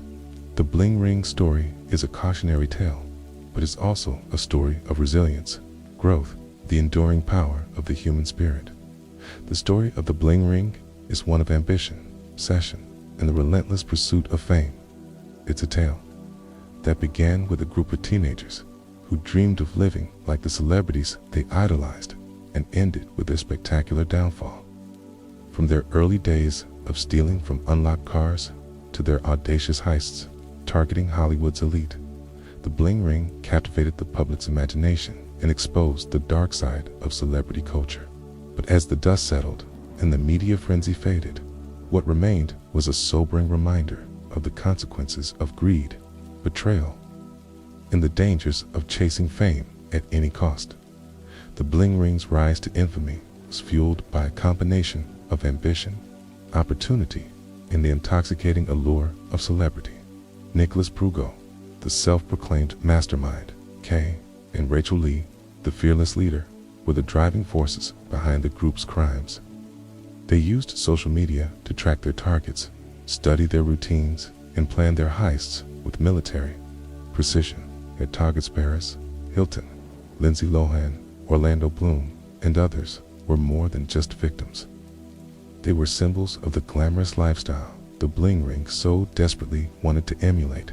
But as their crimes grew bolder, so did the risks. The group's downfall was as dramatic as their rise, marked by betrayal, arrests, and the harsh reality of life behind bars. Nicholas, Rachel, Alexis Nyers, Diana Tamayo, and the other members of the Bling Ring were forced to confront the consequences of their actions, both legally and personally. Their story became a cautionary tale, a reminder that the pursuit of fame and fortune often comes at a steep price. The aftermath of the Bling Ring's crimes was a time of reflection and redemption for its members. Nicholas, who had once dreamed of being a criminal mastermind, found himself grappling with guilt and regret. After serving time in prison, he dedicated himself to helping at-risk youth, using his story as a warning to others. Kayla's leader, who had always been so confident, struggled to rebuild her life after her release. She started a small business and tried to leave her criminal past behind, but the scars of her mistakes remained. Alexis Nyers, whose betrayal of the group had marked the beginning of the end, found redemption through writing and activism. Her memoir, I'm Not Sorry, offered a raw and honest account of her involvement in the Bling Ring and became a bestseller. She used her platform to advocate for criminal justice reform and to share the lessons she had learned from her mistakes. Diana Tamayo, the most reluctant member of the group, moved away from Los Angeles and focused on her family, determined to build a better life for herself and her children. The Bling Ring story also had a profound impact on their victims. For Paris Hilton, Lindsay Lohan, and the other celebrities who were targeted, the burglaries were more than just a violation of their privacy. They were a reminder of the dangers of living in the public eye. The thefts left them feeling vulnerable and exposed, a stark contrast to the glamorous image they projected to the world. But the legacy of the Bling Ring extends far beyond the individuals involved. Their story has become a cultural phenomenon, immortalized in books, documentaries, and films. It has sparked conversations about celebrity culture, materialism, and the dangers of living in a world where image is everything. The Bling Ring's crimes were a product of their time, a reflection of a society that glorifies fame and wealth above all else. In the years since their downfall, the members of the Bling Ring have tried to move on with their lives. They have faced their mistakes, sought redemption, and worked to rebuild what they had lost. But their story serves as a reminder that the pursuit of fame and fortune often comes at a steep price. It's a cautionary tale about the dangers of obsession, the allure of celebrity, and the importance of staying true to oneself. As we reflect on the bling ring story, it's important to remember that fame and wealth are not the keys to happiness. True success comes from within, from the relationships we build, the values we uphold, and the lives we lead. The bling ring's journey is a reminder that the things we chase, whether it's fame, money, or material possessions, aren't often fleeting. What truly matters is the legacy we leave behind and the impact we have on the world around us. The story of the bling ring is one that will continue to captivate and intrigue for years to come. It's a tale of ambition, obsession, and the relentless pursuit of fame, but it's also a story of redemption, resilience, and the enduring power of the human spirit. The members of the bling ring made terrible mistakes, but they also found the strength to rebuild their lives and move forward. As we close this chapter, let's remember the lessons their story teaches us. Fame and fortune may be alluring, but they are not worth sacrificing our integrity, our relationships, or our freedom. True success comes from within, from the choices we make and the lives we lead. The bling ring story is a cautionary tale, but it's also a reminder that no matter how far we fall, it's never too late to turn our lives around. Thank you for joining us on this journey through the rise and fall of the bling ring. If you enjoyed this story, don't forget to like, share, and subscribe for more captivating tales. And if you're interested in exploring another fascinating story, check out our video on insert related topic here. Until next time, stay curious, stay inspired, and remember, true success is about more than just fame and fortune. See you tomorrow. The kind of cold that seeped into your bones and made you wish you'd never left the warmth of your home. Steve tightened his grip on the steering wheel as he pulled into the driveway of his suburban Oklahoma City home. His wife, Helen, sitting quietly beside him. They had just returned from a rare night out, a movie followed by a quiet dinner at their favorite Italian restaurant. It was their day off, a chance to unwind from the stress of Steve's demanding job as the vice president of a local bank. Helen had been quiet for most of the ride home, lost in thought, but Steve didn't mind. He was just glad to have spent the evening with her, away from the pressures of work. As they entered the garage, Steve pressed the button to close the door behind them, the mechanical worry filling the silence. But before the door could fully close, another car sped in behind them, its headlights blinding in the rearview mirror. Steve froze, his heart pounding as two men stepped out of the car. They were dressed in dark clothing, their faces obscured by hats and scarves. One of them approached Steve's window, tapping on the glass with the barrel of a gun. "Mr. Steve," the man said, his voice calm but firm, "we're from the federal police. We need you to come with us. This is a matter of your safety and your life." Helen gasped, her hand flying to her mouth, but Steve remained silent, his mind racing. He knew this wasn't right. Federal officers wouldn't approach him like this in the middle of the night in his own garage. But before he could react, the man opened the car door and pulled Steve out, shoving him against the wall. Helen screamed, but the other man was already at her side, his gun trained on her. "Don't make this harder than it has to be," the first man said, his voice low and menacing. Steve's mind was a whirlwind of fear and confusion. Were these men? What did they want from him? But why had they chosen him, of all people? As the men forced Steve and Helen into their house, Steve couldn't shake the feeling that this was just the beginning of something much bigger, something far more dangerous than he could have ever imagined. Little did he know, this night would unravel a story of crime, betrayal, and a criminal mastermind whose brilliance was matched only by his ruthlessness. This was the night that would change everything. The man who had orchestrated this nightmare was Terry Connor. It's a name that would soon become synonymous with fear and infamy. Terry's journey into the world of crime had begun decades earlier. In a small California town where he had grown up as the quiet, skinny kid who always seemed to be the target of bullies. Born in 1944 to a modest family, Terry had always felt out of place, as if he didn't belong in the world around him. He was intelligent, far more so than his peers. But his sharp mind was often overshadowed by his social awkwardness and the mild mental disorder that made it difficult for him to connect with others. Terry's parents did their best to provide for him, but they were struggling to make ends meet, and their attention was often divided between work and their other children. As a result, Terry spent much of his childhood alone, lost in his own thoughts and dreams. It was during these solitary moments that he began to develop a fascination with puzzles and problem solving. He would spend hours analyzing complex problems, breaking them down into smaller, more manageable parts until he found a solution. This skill would later become the foundation of his criminal career, but for now was just a way for Terry to escape the harsh realities of his life. As he grew older, Terry's intelligence and analytical mind began to manifest in more sinister ways. He started small, stealing from local businesses and experimenting with different methods of breaking and entering.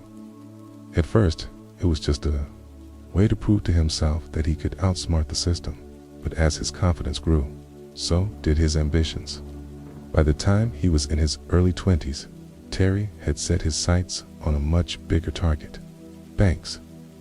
His first major heist was a small bank in Arizona, a place he had chosen because of its minimal security and remote location.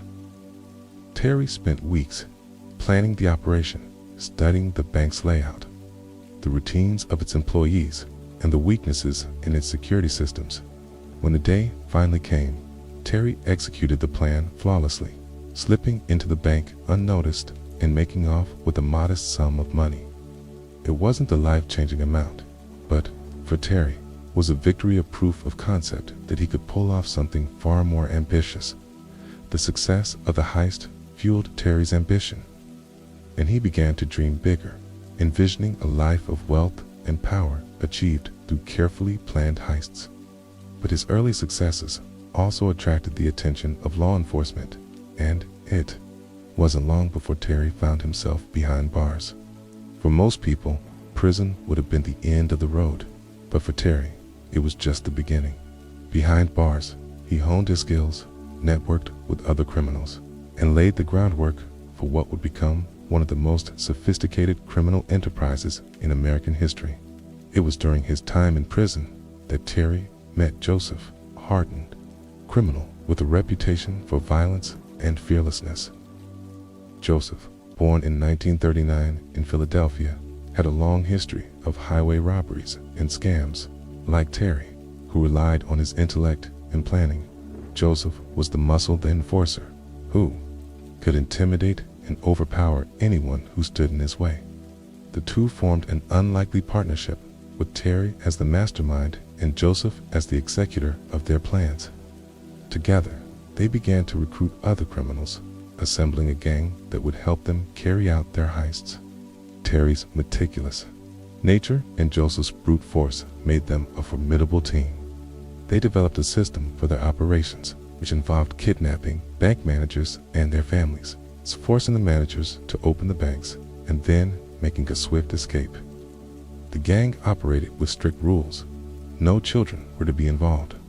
In the kidnappings, no harm was to come to the hostages, and all members were to disguise themselves to avoid identification.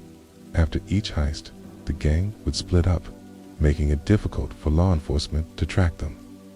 Terry also insisted that the stolen money be converted into diamonds, which were easier to hide and transport. This level of planning and discipline allowed them to carry out multiple heists without getting caught. But it also made them a prime target for law enforcement agencies determined to bring them to justice. The heist in Oklahoma City on December 28, 1982, was one of their most audacious plans. Steve, the bank's vice president, was the perfect target. He had no children, lived in a quiet neighborhood, and had access to the bank's security systems. Terry and his gang executed the plan flawlessly, holding Steve and Helen hostage overnight and forcing Steve to open the bank the next morning. The gang managed to steal $270,000 in just 30 minutes, leaving no trace of their identities. However, Steve's quick thinking allowed him to alert the police after the gang had left, leading to a massive manhunt. The police were baffled by the sophistication of the operation and realized they were dealing with a highly organized and experienced criminal group. As they dug deeper, they uncovered a pattern of similar heists across multiple states, all bearing the hallmarks of Terry and Joseph's methods. The detectives assigned to the case knew they were up against a formidable adversary, but they were determined to bring the gang to justice. The investigation led them to Terry's girlfriend in California, where they hoped to find clues about his whereabouts. However, Terry's meticulous planning and ability to stay one step ahead of the law made it difficult for the police to track him down. Terry and Joseph's partnership was the stuff of legends, a perfect blend of brains and brawn that made them nearly unstoppable. After their initial meeting in prison, the two quickly realized they complemented each other in ways that neither had experienced before. Terry, with his razor-sharp intellect and knack for meticulous planning, provided the blueprints for their operations. Joseph, on the other hand, brought the raw power and fearlessness needed to execute those plans without hesitation. Together, they began to build a criminal empire, recruiting a small but loyal group of accomplices who shared their vision of wealth and power. The gang's first major operation outside of prison was a bank heist in a small town in Nevada. Terry had spent weeks studying the bank's security systems, identifying weaknesses, and mapping out escape routes.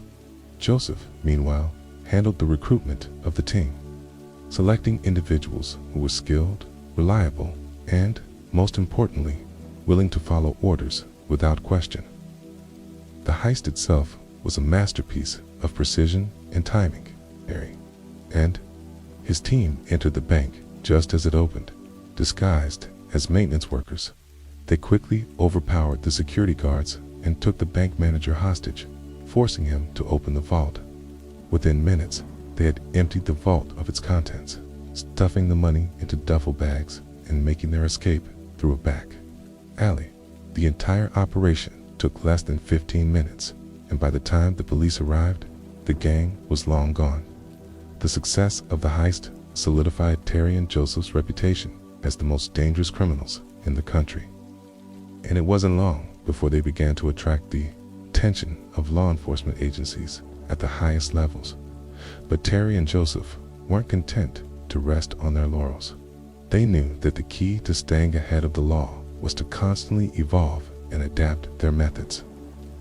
After each heist, Terry would analyze what had worked and what hadn't, making adjustments to their plans to ensure they stayed one step ahead of the authorities. Joseph, meanwhile, focused on expanding their network of contacts, forging alliances with other criminal organizations and securing safe houses where the gang could lay low between jobs. One of the most significant changes Terry made to their operations was the introduction of psychological tactics. He realized that fear was a powerful tool, one that could be used to control not only their victims, but also the police. In one particularly daring heist, Terry and Joseph kidnapped the family of a bank manager and held them hostage overnight, threatening to harm them if the manager didn't cooperate. The next morning, the manager opened the bank for them, and the gang made off with over $500,000 in cash and valuables. The psychological impact of the heist was profound, not only on the victims, but also on the law enforcement officers tasked with bringing the gang to justice. The police were baffled by the gang's ability to strike with such precision and disappear without a trace, leaving behind only fear and confusion in their wake. As the gang's reputation grew, so did their ambitions. Terry began to dream of pulling off the ultimate heist, one that would cement their place in criminal history. He spent months planning the operation, studying the security systems of some of the most heavily guarded banks in the country. Eventually, he settled on a target, the First National Bank of Oklahoma City, one of the largest and most secure banks in the region. The bank's vault was rumored to contain millions of dollars in cash, gold, and other valuables, making it the perfect target for Terry's grand plan. But pulling off the heist would require more than just careful planning and brute force. It would require a level of coordination and discipline that few criminal organizations could achieve. Terry knew that the key to success lay in the gang's ability to work together as a single, cohesive unit, each member playing their part to perfection. To that end, he implemented a strict set of rules for the gang to follow. No one was to act independently or deviate from the plan in any way. Every detail, from the timing of the heist to the escape route, was carefully calculated and rehearsed. Terry also insisted that the gang avoid unnecessary violence, believing that it would only draw more attention from the police. Instead, he relied on intimidation and psychological manipulation to control their victims, a tactic that had proven highly effective in their previous heists. The night before the heist, Terry gathered the gang for a final briefing. They met in a secluded safe house on the outskirts of Oklahoma City, far from prying eyes. Terry laid out the plan in meticulous detail, going over every step of the operation and answering any questions the gang members had. Joseph, meanwhile, inspected the weapons and equipment they would be using, ensuring that everything was in perfect working order. As the meeting drew to a close, Terry looked around the room at the faces of his team. These were men and women who had put their trust in him, who had followed him into some of the most dangerous situations imaginable. He knew that the success of the heist depended on their ability to work together, to trust each other implicitly. "Remember," he said, his voice calm but firm, "this isn't just about the money. This is about proving that we're the best, that no one can stop us. If we stick to the plan and stay focused, we'll walk away with more than just a payday. We'll walk away with our freedom." The gang nodded in agreement, their faces set with determination. They knew the risks, but they also knew the rewards, okay? And they were ready to do whatever it took to succeed. The next morning, the gang put their plan into action. Terry and Joseph led the team into the bank, disguised as federal agents. They moved with precision and confidence, their years of experience evident in every step they took. The bank's security guards were caught off guard, their training no match for the gang's ruthless efficiency. Within minutes, the gang had taken control of the bank, herding the employees and customers into a corner and securing the area. Terry approached the bank manager, a middle-aged man named Steve, and demanded that he open the vault. Steve hesitated, his eyes darting around the room as if searching for a way out. But Terry's cold, calculating gaze left no room for doubt. "Open the vault," Terry repeated, his voice low and menacing. "Or we'll start shooting." Steve nodded, his hands trembling as he entered the code into the vault's security system.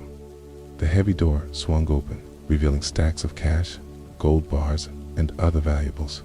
Terry's eyes gleamed with satisfaction as he motioned for the gang to start loading the money into their duffel bags. The heist was going exactly as planned, but as the gang worked, Terry couldn't shake the feeling that something was off. He had spent months planning every detail of the operation, but there was always the possibility of something going wrong. He glanced around the room, his eyes scanning for any signs of trouble. That's when he noticed it, a small, blinking, red light on the ceiling. It was a security camera, one that he had missed during his initial reconnaissance of the bank. Terry's heart skipped a beat as he realized the implications. The camera was still active. It meant that the police could be watching them right now, tracking their every move. He quickly motioned for Joseph to join him, pointing out the camera. Joseph's face darkened as he understood the situation. "We need to move," he said, his voice tense. "Now." Terry nodded, his mind racing as he tried to figure out their next move. They had planned for every contingency, but this was something they hadn't anticipated. The gang finished loading the money into the duffel bags and made their way to the exit, their movements quick and deliberate. But as they stepped outside, they were met with a wall of police cars, their lights flashing and sirens blaring. The gang had walked right into a trap. The sight of the police cars surrounding the bank sent a wave of panic through the gang. Terry's mind raced as he tried to process what had gone wrong. He had planned every detail of the heist with meticulous precision. Somehow, the police had been one step ahead. The blinking red light on the security camera flashed in his mind, a glaring oversight that now threatened to undo everything they had worked for. Joseph, standing beside him, clenched his fists, his eyes darting around as he assessed the situation. The gang members behind them froze, their faces pale with fear. Terry knew they had only seconds to make a decision. "Back inside," he barked, his voice cutting through the chaos. The gang obeyed without hesitation, retreating into the bank and slamming the door shut behind him. Terry's mind was a whirlwind of calculations as he tried to figure out their next move. The police had them surrounded, but they still had hostages: Steve, the bank manager, and a handful of employees and customers. If they played their cards right, they might still be able to negotiate their way out of this. Okay? But Terry also knew that time was not on their side. The longer they stayed inside the bank, the more likely it was that the police would storm the building. Okay? They needed a plan, and they needed it fast. Inside the bank, the atmosphere was tense. The hostages huddled together in a corner, their faces filled with fear. Terry approached Steve, his gun trained on the trembling man. "You," he said, his voice cold and steady, "are going to help us get out of here. If you do exactly as I say, no one gets hurt. But if you try anything stupid..." He didn't finish the sentence, but the implication was clear. Steve nodded, his hands shaking as he raised them in surrender. Terry turned to Joseph and the rest of the gang, his mind racing as he formulated a plan. "We're going out the back," he said. "There's a service entrance that leads to an alley. If we move fast, we can make it to the cars before the police realize what's happening." Joseph nodded, his expression grim but determined. The gang members exchanged nervous glances, but said nothing. They trusted Terry, and they knew that their only chance of survival was to follow his lead. Terry handed Steve a phone and instructed him to call the police. "Tell them we're coming out," he said, "and tell them that if they try to stop us, we'll start shooting the hostages." Steve hesitated, his hands trembling as he dialed the number. Terry watched him closely, his finger resting on the trigger of his gun. He knew that one wrong move could mean the end for all of them. Outside, the police were preparing for a standoff. The bank was surrounded, with officers positioned at every exit. The SWAT team was on standby, ready to storm the building if necessary.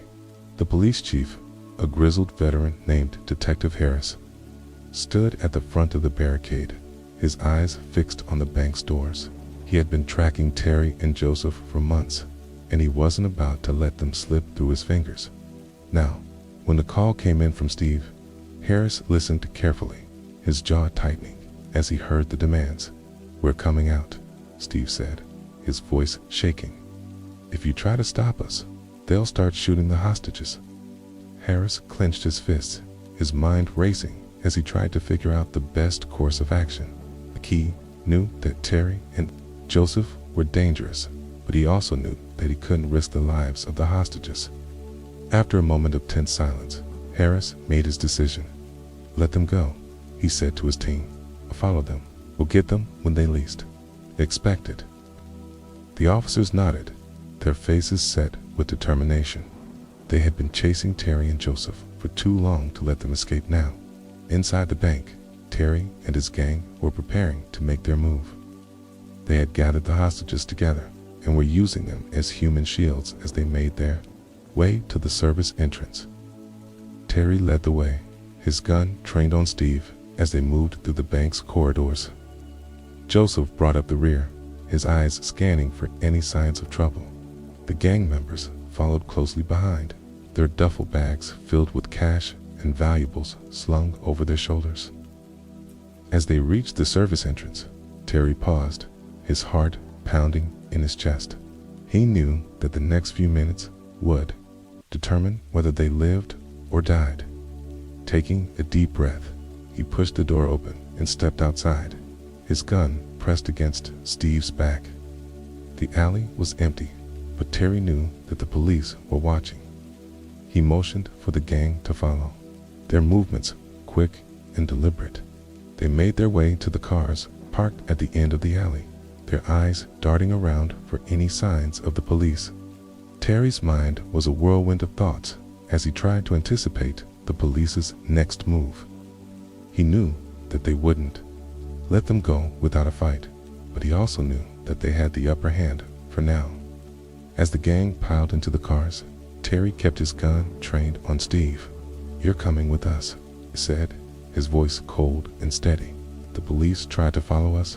You're the first one to go." Steve nodded, his face pale with fear.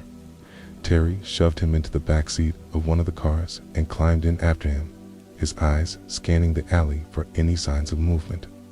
Joseph took the wheel, his hands gripping the steering wheel tightly as he started the engine. The other gang members followed in a second car, their faces set with determination.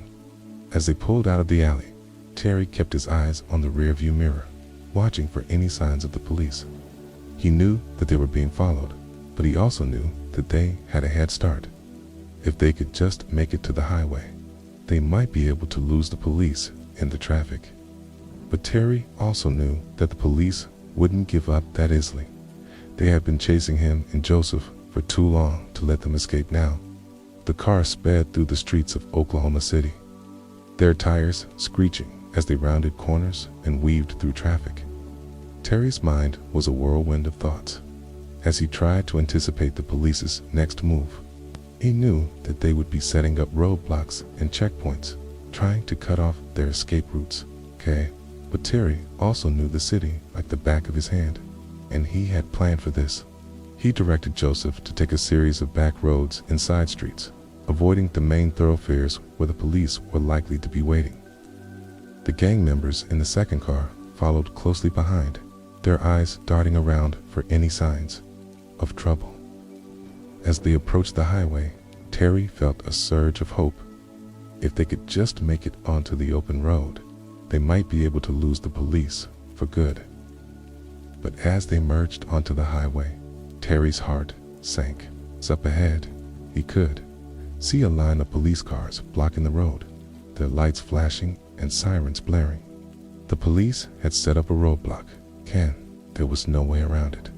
Terry's mind raced as he tried to figure out their next move. They couldn't stop. If they did, they would be caught for sure. But they also couldn't risk a high-speed chase with the police. He glanced at Joseph, who was gripping the steering wheel tightly, his knuckles white with tension. "We're going through," Terry said, his voice calm but firm. "Hold on." Joseph nodded, his jaw clenched as he pressed down on the accelerator. The car surged forward, its engine roaring as it sped toward the roadblock. The police officers scattered as the car barreled through the barricade, the sound of shattering glass and screeching metal filling the air. Terry's heart pounded in his chest as they raced down the highway, the police cars close behind. He knew that they were running out of time, but he also knew that they couldn't give up now. They had come too far to let the police catch them. As they sped down the highway, Terry's mind was a whirlwind of thoughts. He knew that they needed to find a place to lay low, somewhere the police wouldn't think to look. He directed Joseph to take the next exit, leading them onto a series of back roads that wound through the countryside. Gang members in the second car followed closely behind, their faces set with determination. As they drove, Terry kept his eyes on the rearview mirror, watching for any signs of the police. He knew that they were still out there, still chasing them, but he also knew that they had a chance if they could just stay one step ahead. The cars sped through the night, their headlights cutting through the darkness as they made their way to a remote safe house that Terry had prepared for just such an occasion. It was a risky move, but Terry knew that it was their only chance. As they pulled up to the safe house, Terry felt a surge of relief. They had made it for now. We also knew that the police wouldn't give up that easily. The chase was far from over. The safe house was an old, abandoned farmhouse tucked away in the middle of nowhere, surrounded by dense woods and miles of empty fields.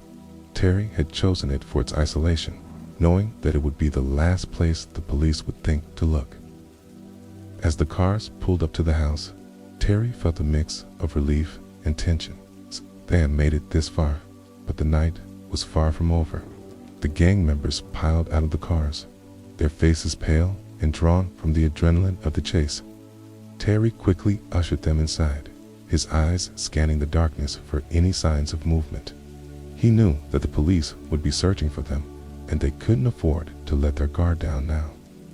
Inside, the house was sparse and dusty, with only a few pieces of furniture and some basic supplies. Terry had stocked it with enough food and water to last them a few days, but it was far from comfortable. Still, it was better than being caught by the police. As the gang settled in, Terry took charge, his mind already working on their next move. He knew that they couldn't stay here for long. The police would eventually track them down, but they needed time to regroup and come up with a plan. He assigned Joseph to keep watch outside, while the rest of the gang members took turns resting and keeping an eye on the hostages. Steve, the bank manager, was still with them, his face pale and his hands trembling as he sat in a corner of the room. Terry approached him, his gun still in hand.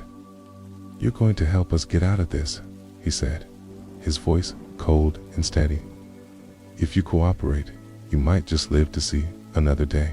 Steve nodded, his eyes wide with fear. He knew that he was in a dangerous situation, but he also knew that he had no choice but to do as he was told. Terry turned his attention to the rest of the gang, his mind racing as he tried to figure out their next move. They had the money from the heist, but it was useless if they couldn't get away with it. He knew that the police would be watching all the usual escape routes, so they needed to come up with something unexpected. After a few moments of tense silence, Terry finally spoke. "We're going to split up," he said. "It's the only way to throw them off our trail. Joseph and I will take one car, and the rest of you will take the other.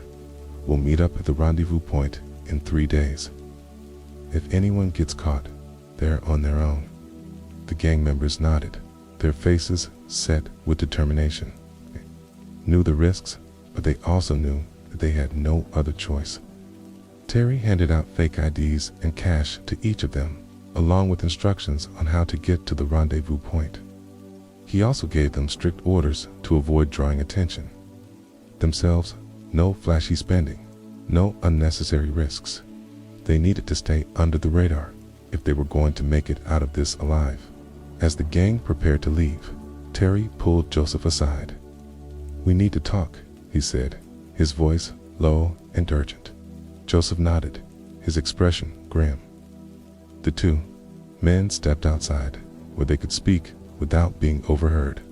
"This isn't over," Terry said, his eyes scanning the darkness. "The police aren't going to stop until they catch us. Need to be ready for anything." Joseph nodded, his jaw clenched. "It's a plan?" he asked. Terry took a deep breath, his mind racing as he tried to come up with a solution. "We need to disappear," he said, finally, completely. "No more heists, no more risks. We take the money we have and we go underground. We change our names, our appearances, everything. We start over." Joseph frowned, his brow furrowed in thought. "And what about the others?" he asked. Terry shook his head. "They're on their own," he said. "We can't afford to take any chances. If they get caught, they'll lead the police right to us." Joseph nodded, his expression grim but determined. He knew that Terry was right. They couldn't afford to take any more risks. It was time to cut their losses and disappear. As the gang prepared to leave, Terry felt a pang of guilt. He had led these people into this life, and now he was leaving them to fend for themselves. But he also knew that he had no other choice. The stakes were too high, and he couldn't afford to let sentimentality cloud his judgment. He gave the gang members one last look before turning away, his mind already focused on the next step. Joseph followed him to the car, his expression unreadable. The two men climbed in, and Terry started the engine, his hands gripping the steering wheel tightly. As they drove away from the safe house, Terry couldn't shake the feeling that they were being watched. He kept his eyes on the rearview mirror, scanning the darkness for any signs of movement. The road behind them was empty. The only sound, the hum of the engine and the crunch of gravel beneath the tires. The next few days were a blur of tension and paranoia. Terry and Joseph drove through the night, avoiding main roads and sticking to back roads and side streets. They stopped only to refuel and grab quick meals, always keeping an eye out for any signs of the police. Terry's mind was a whirlwind of thoughts as he tried to anticipate the police's next move. He knew that they would be searching for them, and he couldn't afford to make any mistakes. As they approached the rendezvous point, Terry felt a surge of relief. They had made it thus far, but he also knew that the hardest part was still ahead. The rendezvous point was an old, abandoned warehouse on the outskirts of a small town. Terry had chosen it for its isolation and its proximity to the Canadian border. If they could just make it across the border, they would be home free. As they pulled up to the warehouse, Terry's heart sank. The place was deserted, with no sign of the other gang members. He knew that they had either been caught or had decided to go their own way. Either way, it was a setback, but Terry wasn't about to let it stop him. He and Joseph quickly unloaded the money from the car and carried it inside, their movements quick and deliberate. The warehouse was dark and musty, with only a few beams of light filtering through the cracks in the walls. Terry set to work, his mind racing as he tried to figure out their next move. They needed to get across the border, but they couldn't risk using their usual methods. The police would be watching all the usual crossing points, so they needed to come up with something unexpected. After a few moments of tense silence, Terry finally spoke. "We're going to go by boat," he said. "It's a small fishing village about 50 miles from here. We can hire a boat and cross the border that way. It's risky, but it's our best shot." Joseph nodded, his expression grim but determined. He knew that they had no other choice. The two men quickly packed up the money and loaded it back into the car, their movements quick and efficient. As they drove to the fishing village, Terry's mind was a whirlwind of thoughts. He knew that this was their last chance, and he couldn't afford to make any mistakes. The stakes were too high, and the consequences of failure were too dire. When they finally arrived at the fishing village, Terry felt a surge of hope. The place was small and quiet, with only a few boats bobbing in the harbor. He and Joseph quickly found a fisherman who was willing to take them across the border for the right price. The man was old and grizzled, with a face weathered by years of hard work. He didn't ask any questions, and Terry didn't offer any explanations. They loaded the money onto the boat and set off into the night. The sound of the waves lapping against the hull, the only noise in the darkness. As they crossed the border, Terry felt a surge of relief. They had made it. They were free. But as they stepped onto Canadian soil, Terry couldn't shake the feeling that their troubles were far from over. The police would be looking for them, and they couldn't afford to let their guard down. They needed to disappear completely, to start over in a new life where no one would know their names or their past. It was a daunting task, but Terry knew that they had no other choice. They had come too far to turn back now. As they walked away from the boat, Terry felt a mix of emotions, relief, fear, and a strange sense of determination. They had escaped the police, but they were still far from safe. The road ahead would be long and difficult, but Terry knew that they had what it took to survive. They were survivors, and they would do whatever it took to stay one step ahead of the law. The first few weeks in Canada were a blur of tension and uncertainty. Terry and Joseph kept a low profile, avoiding crowded places and sticking to small, remote towns where they were less likely to be recognized. They used the fake IDs Terry had prepared, posing as brothers who had moved north for work. The money from the heist was carefully hidden, divided into small amounts, and stashed in various locations to avoid drawing attention. Terry knew that they couldn't afford to make any mistakes. One wrong move, and their new lives would come crashing down. They rented a small, run-down cabin in the woods, far from prying eyes. It wasn't much, but it was enough to keep them safe for the time being. Terry spent his days planning their next move, while Joseph handled the practicalities of their new life, buying groceries, maintaining the cabin, and keeping an eye out for any signs of trouble. The two men rarely spoke, their relationship strained by the weight of their situation, but they both knew that they needed each other if they were going to survive. As the weeks turned into months, Terry began to relax slightly. The police hadn't caught up to them, and it seemed like they might actually be able to start over. But Terry's mind was never at ease. He knew that the past had a way of catching up to you, no matter how far you ran. He spent hours each day scanning the news for any mention of their heist or the manhunt that had followed. So far, there had been nothing, but Terry knew that didn't mean they were in the clear. He also knew that they couldn't stay in the cabin forever. They needed to find a way to blend in, to become part of the community without drawing attention to themselves. It was a delicate balance, one that required constant vigilance and careful planning. One day, while Joseph was out running errands, Terry decided to take a risk. He drove to the nearest town, a small, sleepy place with a single main street and a handful of shops.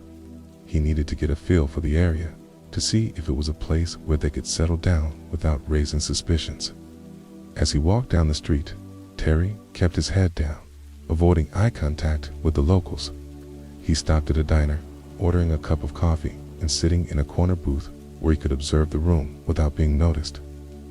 The place was quiet, with only a few customers scattered around the room. Terry listened to their conversations, picking up bits and pieces of local gossip. It seemed like a friendly, close-knit community, but Terry knew that could work both for and against them. On one hand, it would be easier to blend in if they became part of the community. On the other hand, strangers were always noticed in small towns, and Terry couldn't afford to draw any attention to himself as he sipped his coffee. Terry's mind wandered back to the heist. He couldn't help but feel a sense of pride at how well they had pulled it off. It had been a masterpiece of planning and execution, and Terry knew that it would go down in criminal history as one of the most daring heists of all time. But he also knew that it had come at a cost. The gang members they had left behind were either in prison or on the run, and Terry couldn't shake the feeling that he had abandoned them. He tried to push the thought aside, focusing instead on the task at hand. They needed to find a way to start over, to build a new life where they could live in peace. But Terry knew that it wouldn't be easy. The past had a way of catching up to you, no matter how far you ran. When Joseph returned to the cabin that evening, Terry was waiting for him. He had spent the day thinking about their next move, and he knew that they needed to take action soon. "We can't stay here forever," Terry said, his voice low and urgent. "We need to find a way to blend in, to become part of the community. If we stay isolated like this, we're just going to draw attention to ourselves." Joseph nodded, his expression grim. He knew that Terry was right, but he also knew that it was a risky move. "Do you suggest?" he asked. Terry took a deep breath, his mind racing as he tried to come up with a plan. "We need to find jobs," he said, finally. "Something low-key that won't draw too much attention. We can say we're brothers who moved here for work. If we can establish ourselves as part of the community, we'll be less likely to be noticed." Joseph frowned, his brow furrowed in thought. "And what about the money?" he asked. Terry shook his head. "Okay, we can't touch it," he said. "Not yet. Need to live like we're broke, like we're just trying to make ends meet. If we start spending too much, people will notice." Joseph nodded, his expression grim but determined. He knew that Terry was right. They couldn't afford to take any risks. The next few weeks were a blur of activity. Terry and Joseph found jobs at a local lumberyard, doing manual labor that paid just enough to cover their expenses. They kept to themselves, avoiding unnecessary conversations and sticking to their story about being brothers who had moved north for work. The locals were friendly but reserved, and Terry and Joseph did their best to blend in without drawing attention to themselves. It wasn't easy, but they managed to establish themselves as part of the community, albeit on the fringes. Terry knew that they couldn't afford to get too comfortable, but he also knew that they needed to build a life if they were going to survive. As the months passed, Terry began to relax slightly. The police hadn't caught up to them, and it seemed like they might actually be able to start over. But Terry's mind was never at ease. He knew that the past had a way of catching up to you, no matter how far you ran. He spent hours each day scanning the news for any mention of their heists or the manhunt that had followed. So far, there had been nothing, but Terry knew that didn't mean they were in the clear. He also knew that they couldn't stay in the cabin forever. They needed to find a way to blend in, to become part of the community without drawing attention to themselves. It was a delicate balance, one that required constant vigilance and careful planning. One day, while Joseph was out running errands, Terry decided to take a risk. He drove to the nearest town, a small, sleepy place with a single main street and a handful of shops. He needed to get a feel for the area, to see if it was a place where they could settle down without raising suspicions. As he walked down the street, Terry kept his head down, avoiding eye contact with the locals. He stopped at a diner, ordering a cup of coffee and sitting in a corner booth where he could observe the room without being noticed. The place was quiet, with only a few customers scattered around the room. Terry listened to their conversations, picking up bits and pieces of local gossip. It seemed like a friendly, close-knit community, but Terry knew that could work both for and against them. On one hand, it would be easier to blend in if they became part of the community. On the other hand, strangers were always noticed in small towns, and Terry couldn't afford to draw any attention to himself. As he sipped his coffee, Terry's mind wandered back to the heist. He couldn't help but feel a sense of pride at how well they had pulled it off. It had been a masterpiece of planning and execution, and Terry knew that it would go down in criminal history as one of the most daring heists of all time. But he also knew that it had come at a cost. The gang members they had left behind were either in prison or on the run, and Terry couldn't shake the feeling that he had abandoned them. He tried to push the thought aside, focusing instead on the task at hand. They needed to find a way to start over, to build a new life where they could live in peace. But Terry knew that it wouldn't be easy. The past had a way of catching up to you, no matter how far you ran. When Joseph returned to the cabin that evening, Terry was waiting for him. He had spent the day thinking about their next move, and he knew that they needed to take action soon. "We can't stay here forever," Terry said, his voice low and urgent. "We need to find a way to blend in, to become part of the community. If we stay isolated like this, we're just going to draw attention to ourselves." Joseph nodded, his expression grim. He knew that Terry was right, but he also knew that it was a risky move. "What do you suggest?" he asked. Terry took a deep breath, his mind racing as he tried to come up with a plan. "We need to find jobs," he said, finally. "Something low-key that won't draw too much attention. We can say we're brothers who moved here for work. If we can establish ourselves as part of the community, we'll be less likely to be noticed." Joseph frowned, his brow furrowed in thought. "And what about the money?" he asked. Terry shook his head. "We can't touch it," he said. "Not yet. We need to live like we're broke, like we're just trying to make ends meet. If we start spending too much, people will notice." Joseph nodded, his expression grim but determined. He knew that Terry was right. They couldn't afford to take any risks. Life in the small Canadian town settled into a rhythm, though Terry's mind never fully relaxed. The days were filled with the monotony of manual labor at the lumberyard, while the nights were spent in the quiet solitude of their cabin. Terry and Joseph kept to themselves, avoiding unnecessary interactions with the locals. They became known as the quiet brothers who kept to themselves, a reputation that suited their need for anonymity. Terry's paranoia never fully subsided, though. He spent hours each night scanning the news, both local and international, for any mention of their heists or the manhunt that had followed. So far, there had been nothing, but Terry knew that didn't mean they were safe. The past had a way of catching up to you no matter how far you ran. One evening, as Terry sat by the fireplace, his mind wandered back to the gang members they had left behind. He wondered what had happened to them, whether they had been caught, killed, or if they had managed to escape like he and Joseph had. He tried to push the thoughts aside, focusing instead on the task at hand. They needed to stay focused, too, keep their heads down and avoid drawing attention to themselves. But the guilt gnawed at him, a constant reminder of the life they had left behind. Joseph, on the other hand, seemed to have adjusted more easily to their new life. He spent his days working at the lumberyard and his nights tinkering with an old truck they had bought to get around. He rarely spoke about the past, and Terry didn't press him. They both knew that dwelling on it wouldn't do them any good. As the months passed, Terry began to feel a sense of cautious optimism. The police hadn't caught up to them, and it seemed like they might actually be able to start over.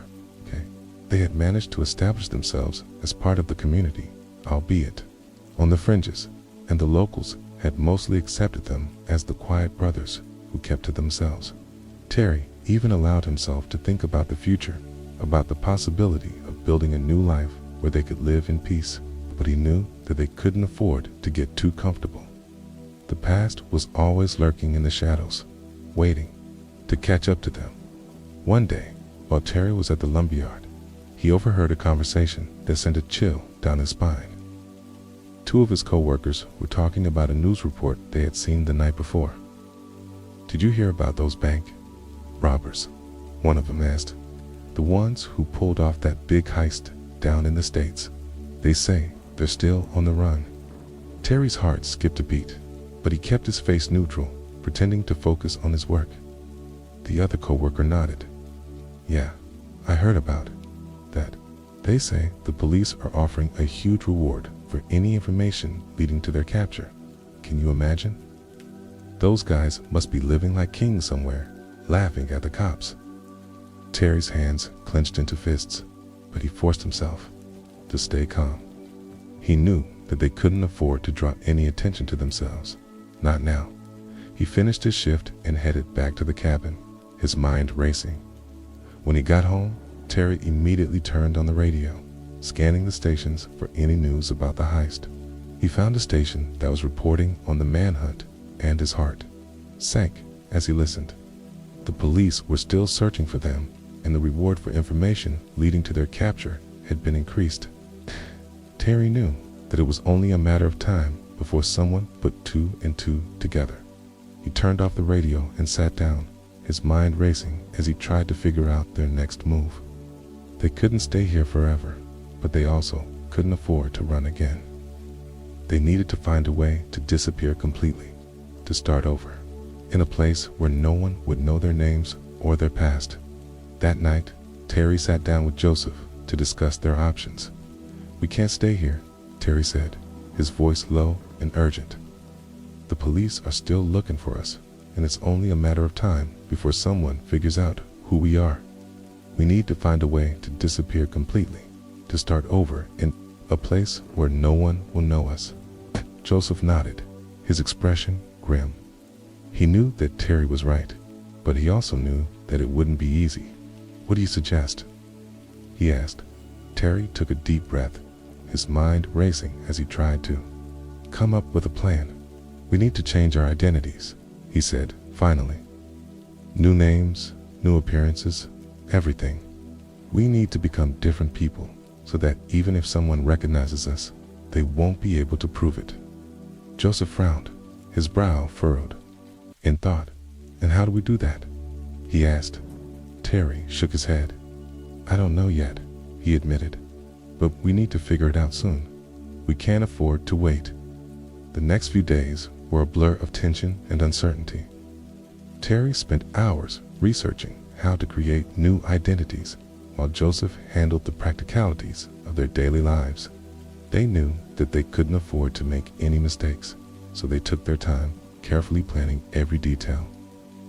Terry managed to get his hands on some fake documents, including new passports and driver's licenses. He also found a contact who could help them change their appearances, hair dye, contact lenses, even minor plastic surgery if necessary. It was a risky move, but Terry knew that they had no other choice. They needed to disappear completely to become different people if they were going to survive. As they prepared to leave the cabin, Terry felt a pang of regret. They had managed to build a life here, however fragile, and it was hard to let it go. But he also knew that they couldn't afford to stay. The past was catching up to them, and they needed to stay one step ahead if they were going to survive. They packed up their belongings and loaded them into the truck, their movements quick and efficient. Terry took one last look around the cabin, his mind filled with memories of the past few months. It had been a strange, quiet life, but it had been theirs. Now, they were leaving it all behind, stepping into the unknown once again. As they drove away from the cabin, Terry's mind was a whirlwind of thoughts. He knew that the road ahead would be long and difficult, but he also knew that they had what it took to survive. They were survivors, and they would do whatever it took to stay one step ahead of the law. The truck rumbled down the dirt road, the sound of the engine filling the silence. Terry glanced at Joseph, who was gripping the steering wheel tightly, his expression unreadable. Body didn't speak, but they didn't need to. They both knew what was at stake, and they were ready to do whatever it took to stay free. The road stretched out ahead of them, long and uncertain. Terry knew that they were heading into the unknown, but he also knew that they had no other choice. The past was catching up to them, and they needed to stay one step ahead if they were going to survive. As they drove, Terry's mind wandered back to the heist, to the life they had left behind. He couldn't help but feel a sense of pride at how far they had come, but he also knew that the hardest part was still ahead. They needed to disappear completely, to become different people if they were going to survive. It was a daunting task, but Terry knew that they had no other choice. They had come too far to turn back now. Despite their best efforts, Terry and Joseph managed to evade capture for years, continuing their spree of bank robberies and kidnappings. Their methods evolved, becoming more violent and daring with each heist. In one instance, Joseph tied a bank manager to a fake explosive belt, using psychological tactics to intimidate both the victim and the police. The gang's notoriety grew, and they became the most wanted criminals in the country. The police, however, were not giving up. They began to piece together information from informants and witnesses, slowly closing in on the gang. One of the key breakthroughs came when they arrested Kraft, a close associate of Terry and Joseph. After days of interrogation, Kraft revealed crucial details about the gang's operations, including the identity of John, their right-hand man. The police tracked John to a phone booth in San Francisco, where he was waiting for a call from Terry and Joseph. By tapping the call, they learned that the gang was planning another heist in Chicago. The police mobilized quickly, distributing photos of Terry and Joseph to all departments and setting up surveillance in the area. Their efforts paid off when they received a tip about a man matching Joseph's description, renting a room under a fake name. However, when they moved in to arrest him, they found Terry instead. Joseph had once again managed to escape, but the police were getting closer. The arrest of Terry was a significant victory for law enforcement, but Joseph remained at large. The police continued their search, using every resource at their disposal to track him down. They discovered that Joseph had been living under various aliases, buying and selling cars to fund his operations. He had also started a family with a wife and child, which added a new layer of complexity to the manhunt. The police eventually located Joseph's hideout, a remote house on an island in the middle of a forest. They surrounded the property and waited for the right moment to strike. When Joseph finally emerged, he surrendered without a fight, bringing an end to his years on the run. The police found a stash of weapons, stolen money, and diamonds in the house, along with evidence of his involvement in numerous heists. Joseph's capture marked the end of an era for the gang, but the story was far from over. Terry, who had been in custody since his arrest, was brought in to testify against Joseph. The two were transported together for their trial, but Terry had one last trick up his sleeve. Using a hidden nail, he picked the lock on his handcuffs and freed himself and Joseph. They overpowered the officers, tied them up, and stole the police car, making a daring escape. The escape reignited the manhunt, and Terry and Joseph resumed their criminal activities with renewed vigor. They carried out several more heists, stealing millions of dollars and leaving law enforcement scrambling to keep up. Their methods became even more brazen, with the duo abandoning disguises and relying solely on their reputation to intimidate their victims. However, the pressure from law enforcement and the increasing number of informants began to take its toll. One by one, members of their gang turned themselves in, providing the police with valuable information about their operations. A final blow came when the police arrested John, the gang's right-hand man, and used him to track down Terry and Joseph. The two were eventually captured and sentenced to life in prison, bringing an end to their reign of terror. Their story, however, remains one of the most fascinating and complex tales of crime and punishment in American history. It is a testament to the lengths to which individuals will go in pursuit of wealth and power, and the relentless determination of law enforcement to bring them to justice. The legacy of Terry and Joseph serves as a reminder of the thin line between brilliance and madness, and the consequences of crossing it. See you tomorrow.